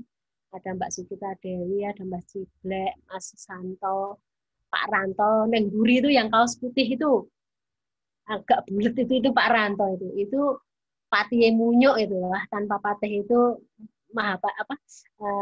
Mahatapi Jatakannya tidak sekti. Selanjutnya Mas atau Mbak yang menjalankan ini PowerPoint. Nah ini pentasnya, ini pentas perdananya yang mulia Bante Sri Panyawaro Keroyo-royo ngerawui itu surprise yang luar biasa. Padahal jauh sekali ya dikerecek, sempat agak blasuk begitu, tapi akhirnya beliau dan memberikan blessing-nya. Oke, Anumodana Bante. Selanjutnya masih ada lagi beberapa gambar karya mahasiswa. Hampir habis ini, pas ya waktunya. Ini Tari Cinta Suci. Ini membuat video klip untuk Mas Putra, ini penyanyi dari Temanggung, suara emasnya ya Mas Putra ini. Tariannya yang membuat saya untuk video klip Cinta Suci ya, yang diprakarsai oleh Bante siapa lalu? Namanya Bantenya lupa. Selanjutnya tarian apalagi ya selanjutnya. Oh ya, ini tari Sang Bagawa yang pentas di Semarang, ini bercorak Sunda atau gaya Jawa Barat. Selanjutnya lagi, terus agak cepat saja slide-nya. Ya, ini Meniti Jalan Dhamma, pentas di studionya Mas Mugiono Kasido ya, bertiga tadi. Kemudian ini, enggak apa-apa, selanjutnya sambil saya ngedabrus gitu, ganti enggak apa-apa. Ini adalah foto Mbak Indri dan belum penutup. Balik lagi sedikit. Itu tadi pentas PKM, di situ ada tarian Kinara-Kinari, ini yang seperti burung ini hijau berdua. Kemudian Mahapajapati Gotami itu yang berjubah putih di bawah. Nah, itu kera-kera perkasa dengan judul Tumbang itu. Kemudian Pak Ranto yang pakai surjan dan pakai belangkon, di sebelahnya berkebaya yang cantik Mbak Dewi, di sebelahnya lagi Simboe alias saya, di sebelah lagi itu mahasiswa alumni kita ya, Mas pacarnya Mbak Wiwi. Terus di belakang sana itu ada sebelah kanan ada Mbak Kanti, terus ada Mas Jibrek yang menarikan tentang kuda kantaka. Ya, itu sedikit foto dokumentasi dari karya-karya mahasiswa dan karya dosen SD Abdi Shailendra. Kemudian slide terakhir hanya berisi ucapan terima kasih. Semoga apa yang saya sampaikan tadi raketung sidik ada manfaatnya buat penjenengan semua yang sudah berkenan hadir mengikuti webinar ini. Nanti akan ada sesi tanya jawab. Monggo kalau ada pertanyaan saya akan mencoba untuk menjawab. Sekali lagi terima kasih dan saya kembalikan waktu kepada moderator kita sing guantenge ulang-ulangan, Mas Panya Setiawan. Monggo Mas, saiki tanya jawabnya santai wae Mas. Jangan sepaneng nggih. Monggo. Terima kasih. Dan sekali lagi beri tepuk tangan secara virtual melalui reaksi applause. Ternyata tarian-tarian karya dosen dan mahasiswa SD Abdi Shailendra itu sangat banyak sekali, Bu. Ya, dikit Mas. Kurang banyak, besok ditingkatkan lagi, dibanyakkan lagi. Sendika dawuh sinuwun. Nah, yang selanjutnya adalah sesi tanya jawab, Ibu. Siap. Bagi yang ingin bertanya akan diprioritaskan yang mengajukan raise hand. Pertanyaan juga dapat diketik di ruang chat dan di kolom komentar. Silahkan yang ingin bertanya.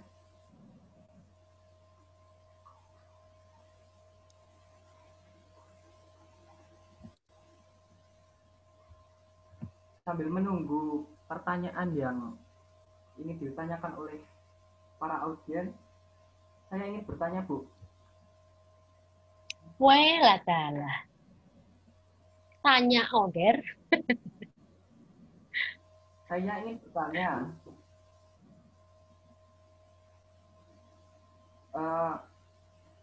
manfaatnya bagi ibu sendiri itu apa sih saat bisa tari-tarian dari sejak sekolah dasar itu? Apa ya? Banyak banget, Mas. Yang pertama, saya sehat. Ya. Kedua, saya jadi kalau sedih, stres dan apa itu ada sarananya untuk mengungkap.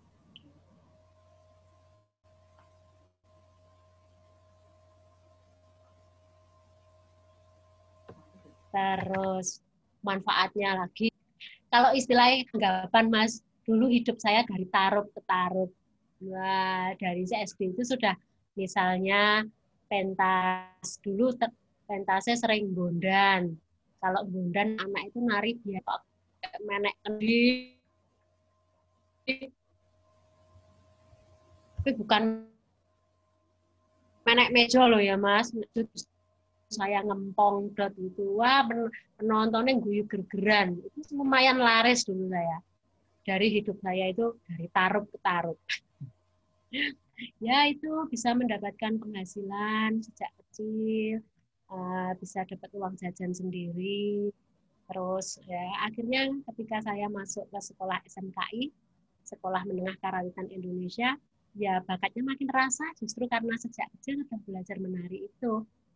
Ya kebetulan darah seni mengalir dari bapak saya dan mbah-mbah dari garis keturunan bapak saya. Nampaknya itu saya warisi, jadi bakat alam, kemudian diperkuat lagi dengan menempuh jalur pendidikan resmi.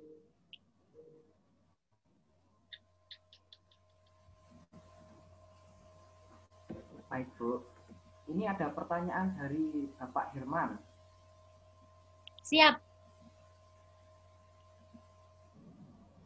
Apakah Shailendra bisa membuat tutorial tari Buddhis sederhana yang bisa diaplikasi ke anak-anak TK SD melalui via YouTube?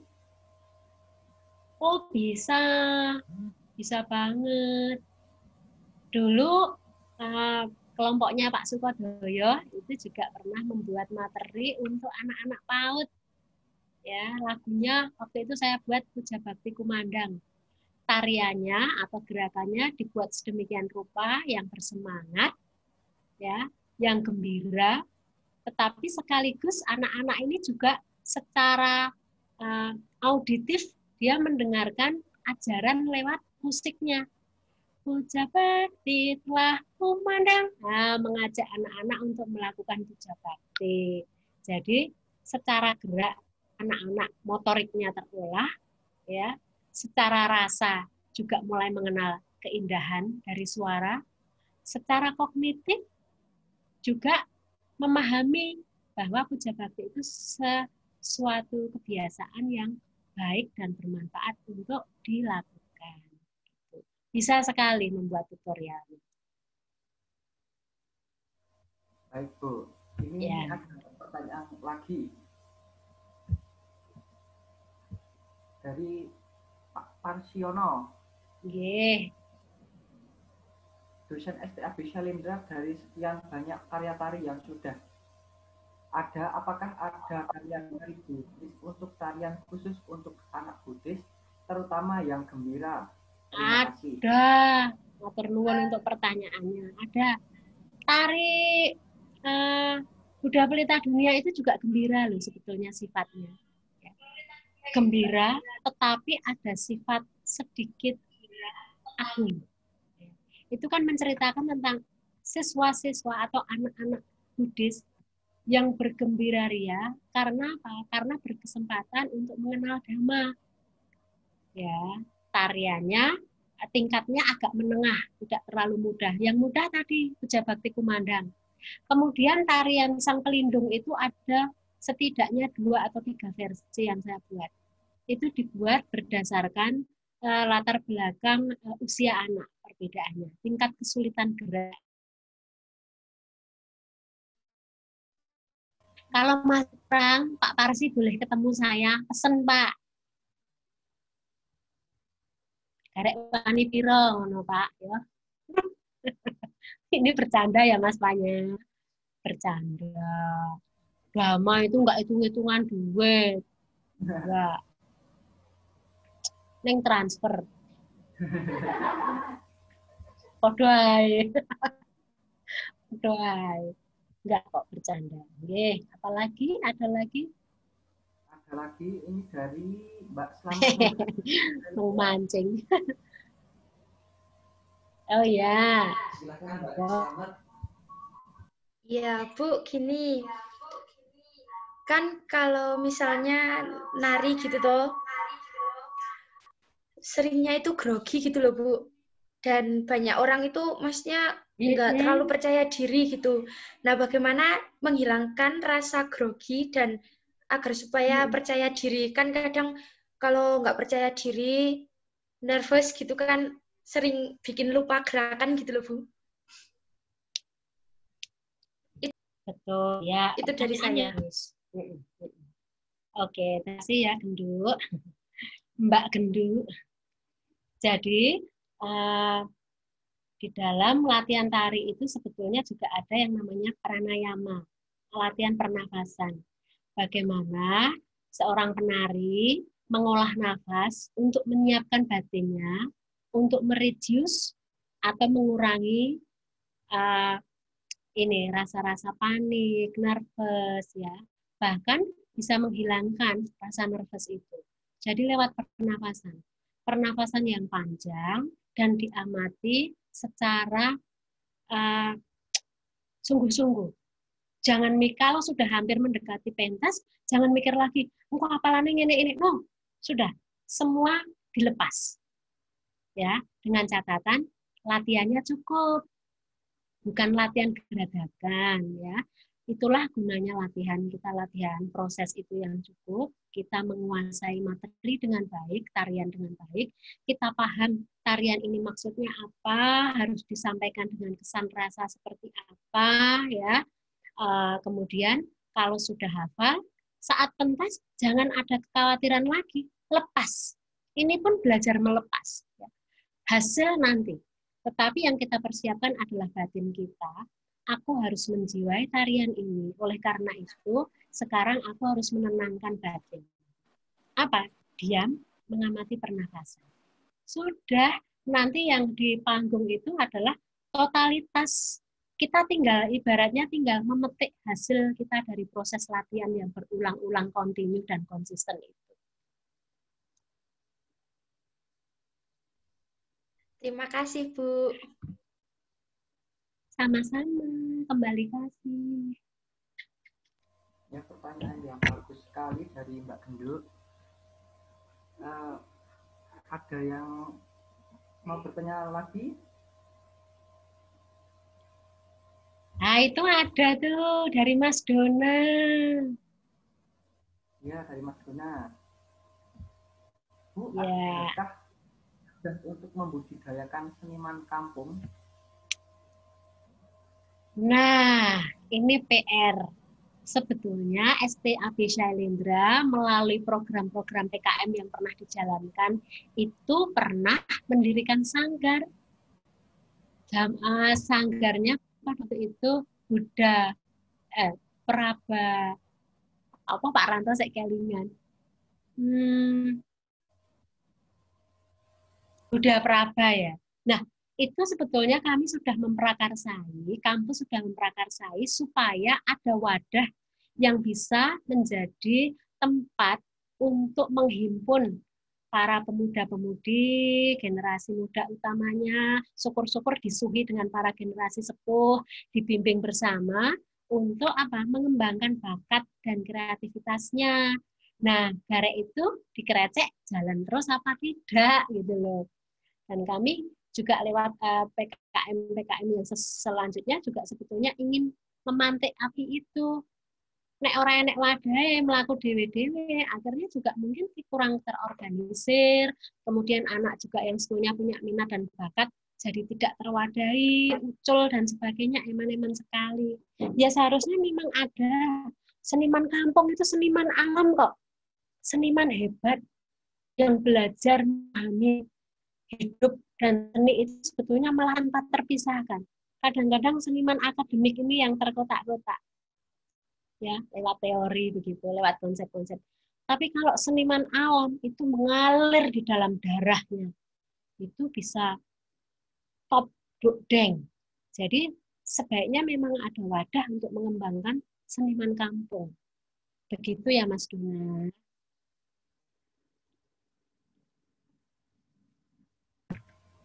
Ya, jawabannya sangat luar biasa Bu. Itu kan ini Mbak Mbak Mudita, apakah perlu izin terlebih dahulu jika mau mengajarkan tari karya Bu Lilis, dosen-dosen STAB Syailendra atau mahasiswa gitu? Nah, ini juga pertanyaan yang bagus ya. Saya menemui beberapa orang yang mementaskan karya orang lain, tetapi asal comot begitu saja. Ya, segala sesuatu ini ada etikanya.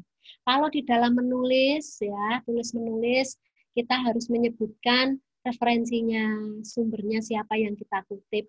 Demikian juga di dalam mementaskan karya seni. Sebaiknya juga ada pemberitahuan. Apalagi kalau itu untuk keperluan komersial ya. Nah, itu juga harus ada meminta izin.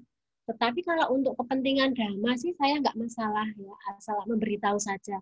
Bu, kami mau mementaskan ini, begini. Wah, senang sekali. Karena tujuannya menciptakan kesenian bercorak Buddhis ini justru ingin mengembangkan dhamma. Tidak untuk dilekati, nanti malah jadi counterproduktif. Saya jadi melekat karya saya, nggak boleh dipentaskan orang lain. Wah, malah saya berkeseniannya tidak bermanfaat, tetapi malah menjadi lebih egois. Ya. Tetapi dari pihak orang yang mau memakai, seharusnya juga memahami tentang etika ini. Bagaimana memberitahu, meminta izin kepada orang yang menciptakan. Pasti akan diizinkan dengan senang hati. Wong ini untuk kepentingan dhamma. Begitu, Nggih, Mbak Mudita. Terima kasih pertanyaannya. Ya Bu, ini satu lagi, ada lagi dari Pak Suranto Ananda. Apa ada ciri khas tari Buddhis yang dapat membedakan dengan tari-tari yang lain gitu? Mungkin dari segi gerakan atau musiknya gitu Bu. Nah, ini juga pertanyaan yang bagus. Tadi dalam pemaparan saya, slide keberapa tadi? Slide kedua atau ketiga tadi, saya menyebutkan untuk memberikan batasan atau identifikasi sebuah tarian ini bisa dikatakan tarian bercorak Buddhis atau tidak, itu agak sulit kalau kita hanya melihat dari sisi permukaan saja. Tetapi kita bisa mengidentifikasi adanya satu atau lebih elemen yang ada di dalam tarian itu. Kalau dari sisi gerakan, mungkin akan sulit ya untuk mengidentifikasi ini tari Buddhis atau tidak. Karena apa? Kebetulan mudra-mudra yang sudah dipakai di dalam tarian-tarian Jawa khususnya. Maksudnya tarian di Jawa, Bali, Sunda, Jawa Timur, ya, ini agak berbeda-beda, tetapi bahkan tarian Sumatera itu adalah gesture-gesture atau mudra-mudra yang bisa diidentifikasi lagi kembali ke kebudayaan India. Ya, bisa Hindu, bisa Buddha. Nah, dari sisi gerak saja susah. Tetapi ada elemen lain yang bisa kita identifikasi. Misalnya, kalau dari sisi gerakan mirip-mirip kok tarian 1 dengan tarian 2 ini atau A dengan B. Tetapi dari sisi iringan, oh ternyata ada pesan dhammanya. Nah, ternyata elemen musiknya ada. Atau mungkin dari sisi cerita. Oh, ini ceritanya Lalita Wistara atau diambil dari Jataka. Berarti itu bercorak Buddhis.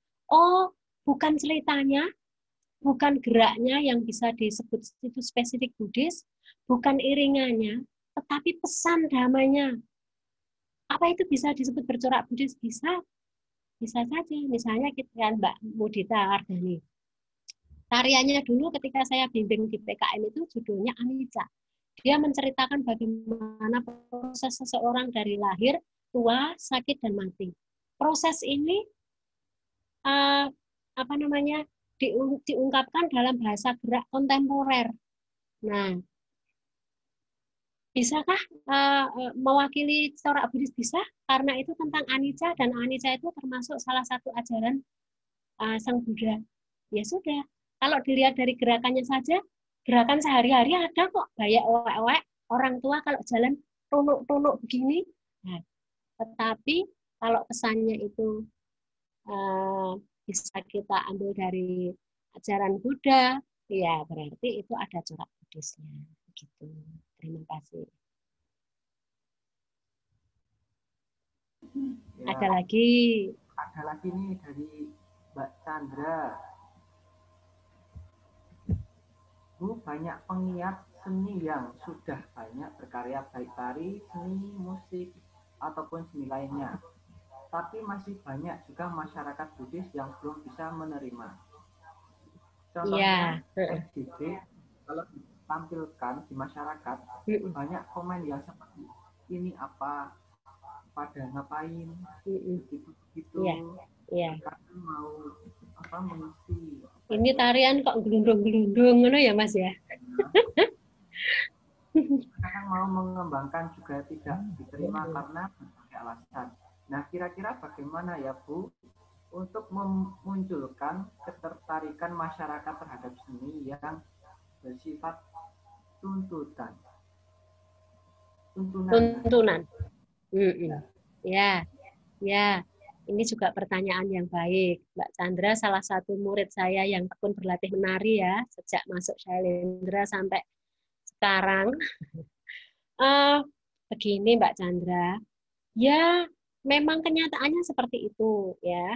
MJD ini salah satu corak tari kontemporer yang mungkin belum banyak dikenal oleh masyarakat Buddhis. Kebetulan masyarakat Buddhis kita yang menggeluti kesenian itu lebih akrab, ya, lebih banyak mengenal kesenian-kesenian rakyat, kesenian-kesenian tradisi atau daerah. Jadi kalau ketemu dengan barang baru ya masih asing, ya. Oleh karena itu memang masih menjadi PR kita untuk mengenalkan. Tarian itu luas coraknya. Ada tarian rakyat, ada tarian keraton, ada tari klasik, ada tari kreasi baru, ada modern dance, ada ballet, ada tari kontemporer, macam-macam ya, ada jazz ya, ada hip hop. Nah, nggak apa-apa. Ya, kita seperti sedang memperkenalkan, membuka wawasan lebih luas, memberikan alternatif. Ya. Makanan itu ada tempe, ada tahu, ada ayam goreng, ada bakso. Ya. Kebetulan yang dikenal misalnya baru bakso sama mie ayam. Ketemu misalnya mungkin fuyung he gitu. Iki opo gitu, atau pakle, iki opo kok isinya sayur kabeh. Ya enggak apa-apa. Tapi kan lama-lama nanti kalau sudah mulai mengenal, mulai terbiasa, dan diberikan deskripsinya, sambil kita berikan kepengertian, oh iya ini tari kontemporer, ini menceritakan tentang perjalanan spiritual seorang silacarini, atau anak garini, atau samaneri, atau biksuni. Ya. Tentu berbeda dengan tarian misalnya midat midut, yang gerakannya centil, ditarikan anak kecil, atau tari soyong yang pakai kipas, yang iringannya gayeng meriah. Nggak mungkin dong seorang pabajita itu dihadirkan dalam bentuk tarian yang seperti itu. Nah, pelan-pelan kita pun sebagai seniman harus sabar untuk mengedukasi masyarakat. Begitu ya. Oh, jangan mudah menyerah, nggak apa-apa. Dulu aku ingat Mbak Wiwi, Mbak Chandra pertama kali tak kenalkan dengan gerakan tari kontemporer, juga ada yang sampai nangis. Saya kok enggak bisa ya menari seperti itu, maknanya gimana, eksplorasinya sulit, lebih mudah tarian rakyat yang sudah saya kenal. Tapi lama-lama kalian juga kecanduan. Bukan deh, kecanduan itu juga enggak baik ya, kemelekatan. Ya, lama-lama kalian bisa memahami kan? Ya sabar saja, kita sambil mengedukasi, masyarakat Buddhis yang kebetulan belum begitu mengenal tari kontemporer. Dulu tari kontemporer muncul pertama di dunia juga dicibir orang, bahkan seniman besar Mas Sardono atau Profesor Sardono Wikusumo ketika mementaskan karya kontemporer pertama kali di RRI tahun 70-an, itu sama penonton dibandemi nganggo telur busuk. Saat pentas, dia dibandemi telur busuk di atas pentas, mengenai tubuhnya, mengenai mukanya. Itu pertama kali mengenalkan tari kontemporer. Masih mending Mbak Chandra nggak dilempari telur busuk kan? Nah, gitu ya Mbak ya, sabar sambil mengedukasi.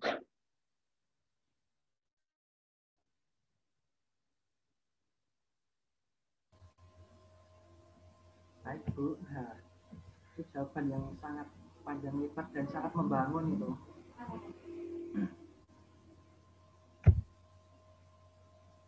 Ini ada pertanyaan lagi Bu dari Mas Wahyu Fajar. Selamat malam, nama budaya. Mau tanya Bu, apakah tari Buddhis ini bisa dikolaborasikan ke tari daerah? Dan apakah tari ini tetap selaras walaupun tari daerah biasanya bersifat komersil? Karena tari Buddhis biasanya sering ditampilkan hanya saat ada perayaan. Contoh tari daerah misal reok, topeng ireng, dan sebagainya. Terima kasih. Ya, oke Mas Gendon, terima kasih sudah mengikuti webinar ini. Salam kangen ya. Pertanyaannya bagus. Tidak semua tarian Buddhis yang saya sebutkan tadi bisa, Mas, tetapi ada yang bisa. Ya, misalnya tarian Sang Pelindung, ya, tari Sang Bagawa itu bisa dikolaborasikan dengan tari-tarian daerah, ya, karena ada sifat gayengnya, ada sifat meriahnya, energik begitu. Bisa, ya, sebagian, tidak semuanya. Jadi kita mesti menyesuaikan dengan konteksnya. Ya. Gitu. Ini ada pertanyaan terakhir Bu dari Mbak Paramita karena waktunya itu masih 10 menit. Siap. Selamat malam Ibu, Namo Buddhaya. Namo Perkenalkan Buddhaya. nama saya Paramita. Izin bertanya Bu, tadi kan sudah dipaparkan terkait berbagai macam tarian Buddhis karya dosen dan mahasiswa STAB Shailendra. Ada salah satu tarian yang sangat menarik buat saya yaitu tarian Asala Mahapuja, yang mana dalam tarian ini bukan ditunjukkan sebagai hiburan semata, tetapi lebih tepatnya sebagai tarian persembahan kepada Sang Sri Ratna. Nah, ada ekspektasi nilai etik dan moral apa saja Bu yang terkandung di dalam tarian tersebut? Terima kasih. Ya, pertanyaan yang bagus juga ya. Terima kasih ya. Tarian Asala Mahapuja itu secara etik dan moral itu lebih bisa dilihat kepada ini. Kalau secara isi ya, bukan wadah. Jadi saya membedakan antara isi dan wadah. Isi itu adalah makna atau nilai yang terkandung dalam tarian, sedangkan wadah itu adalah karya tarinya itu sendiri. Ya.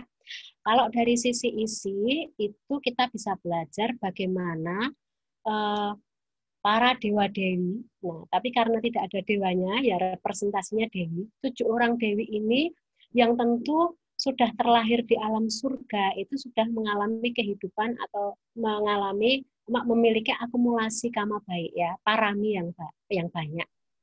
Nah, beliau-beliau ini saja turun ke Macapada atau turun ke dunia untuk melakukan penghormatan, melakukan puja kepada Sang Triratna.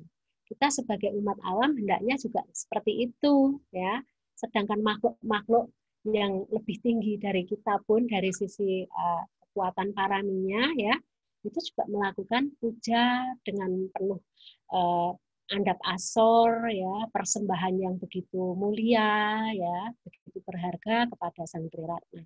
Nah, kalau dari sisi wadah, persembahan itu sendiri adalah para penari yang rela berlatih dengan tekun, dengan disiplin dalam waktu yang lama, sampai harus dikarantina ya. Pada waktu itu Mbak Wiwi yang dari Kudus harus rela hidup menderita di wihara ya, makan seadanya, latihan untuk agar bisa kompak ya, agar bisa kompak dengan ke-6 penari lainnya. 7 orang ini bahkan dalam 7 hari terakhir itu saya haruskan hidup bersama, tidur bareng, kalau mandi nggak bareng ya, tidurnya sekamar, makan bareng ya, kemudian kalau bisa pas dolan ya dolan bareng, supaya apa? Supaya menyelaraskan rasa. Selaras rasa di dalam karya seni ini tidak hanya bisa tiba-tiba ketemu di panggung, tidak bisa, tetapi harus dibina lewat kehidupan sehari-hari juga. Nah, makanya saya selalu menempatkan karantina supaya mereka makin melebur rasa yang satu dengan rasa yang lain. Saling memahami karakter satu penari dengan penari yang lain, sehingga apa? Muncul pengertian, muncul pemakluman. Yang kurang bisa dimaklumi kekurangannya dan saling menyempurnakan begitu. Jadi betul-betul kalau persiapan untuk Asal Hapuja ini tariannya memang harus kompak banget gitu ya. Itu jawabannya. Jadi dari sisi moral yaitu tadi bagaimana saling ngomong ya. Jadi lebih kepada wadah mengolah karya, mempersiapkan karya tarinya itu bisa mendidik para penarinya untuk belajar itu. Saling teko seliro, ya, saling memahami, saling mengingatkan, saling mendukung. Begitu, terima kasih untuk pertanyaannya yang baik ya Mbak Santi Paramita. Terima kasih Ibu untuk penjelasannya. Sama-sama.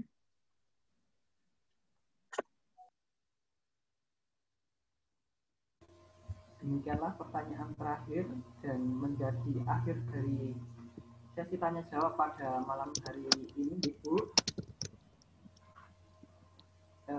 Inggih, Mas.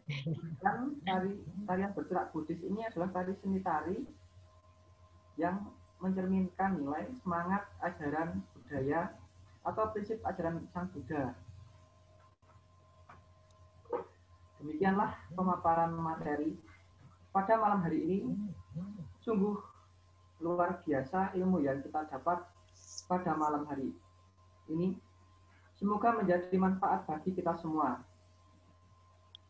Sebelumnya saya ucapkan mohon maaf apabila terdapat tutur kata yang kurang berkenan di hati.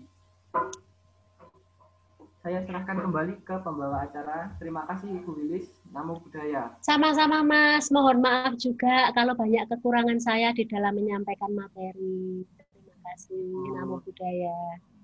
Namo Buddhaya.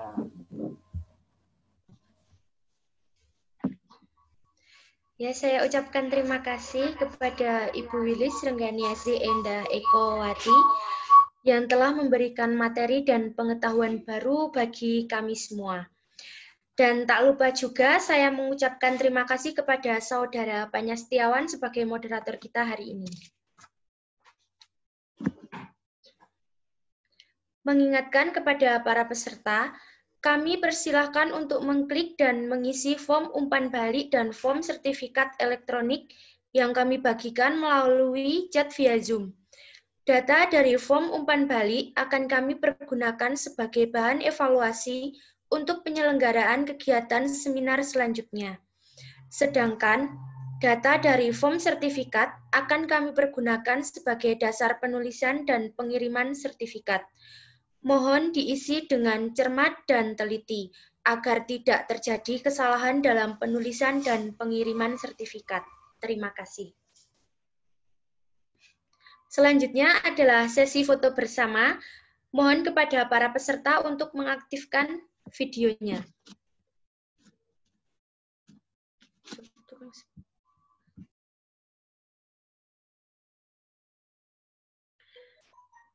Baik, kita mulai fotonya ya. Ini untuk slide pertama. 1, 2, 2, 3.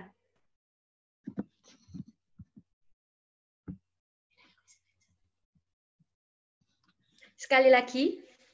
1, 2, 3. Yang slide kedua. 1, 2, 3. Satu kali lagi. 1, 2, 3. Ini yang slide ketiga. 1, 2, 3. Sekali lagi. 1, 2, 3.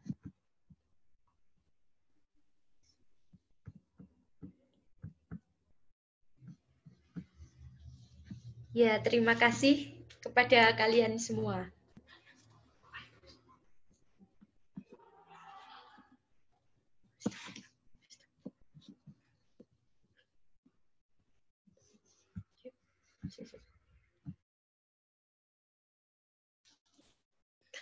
Baik, Yang Mulia Bante, Bapak Ibu dan peserta webinar yang berbahagia, akhirnya sampailah kita di penghujung acara webinar pengenalan tari bercorak Buddhis karya dosen dan mahasiswa STAB Shailendra.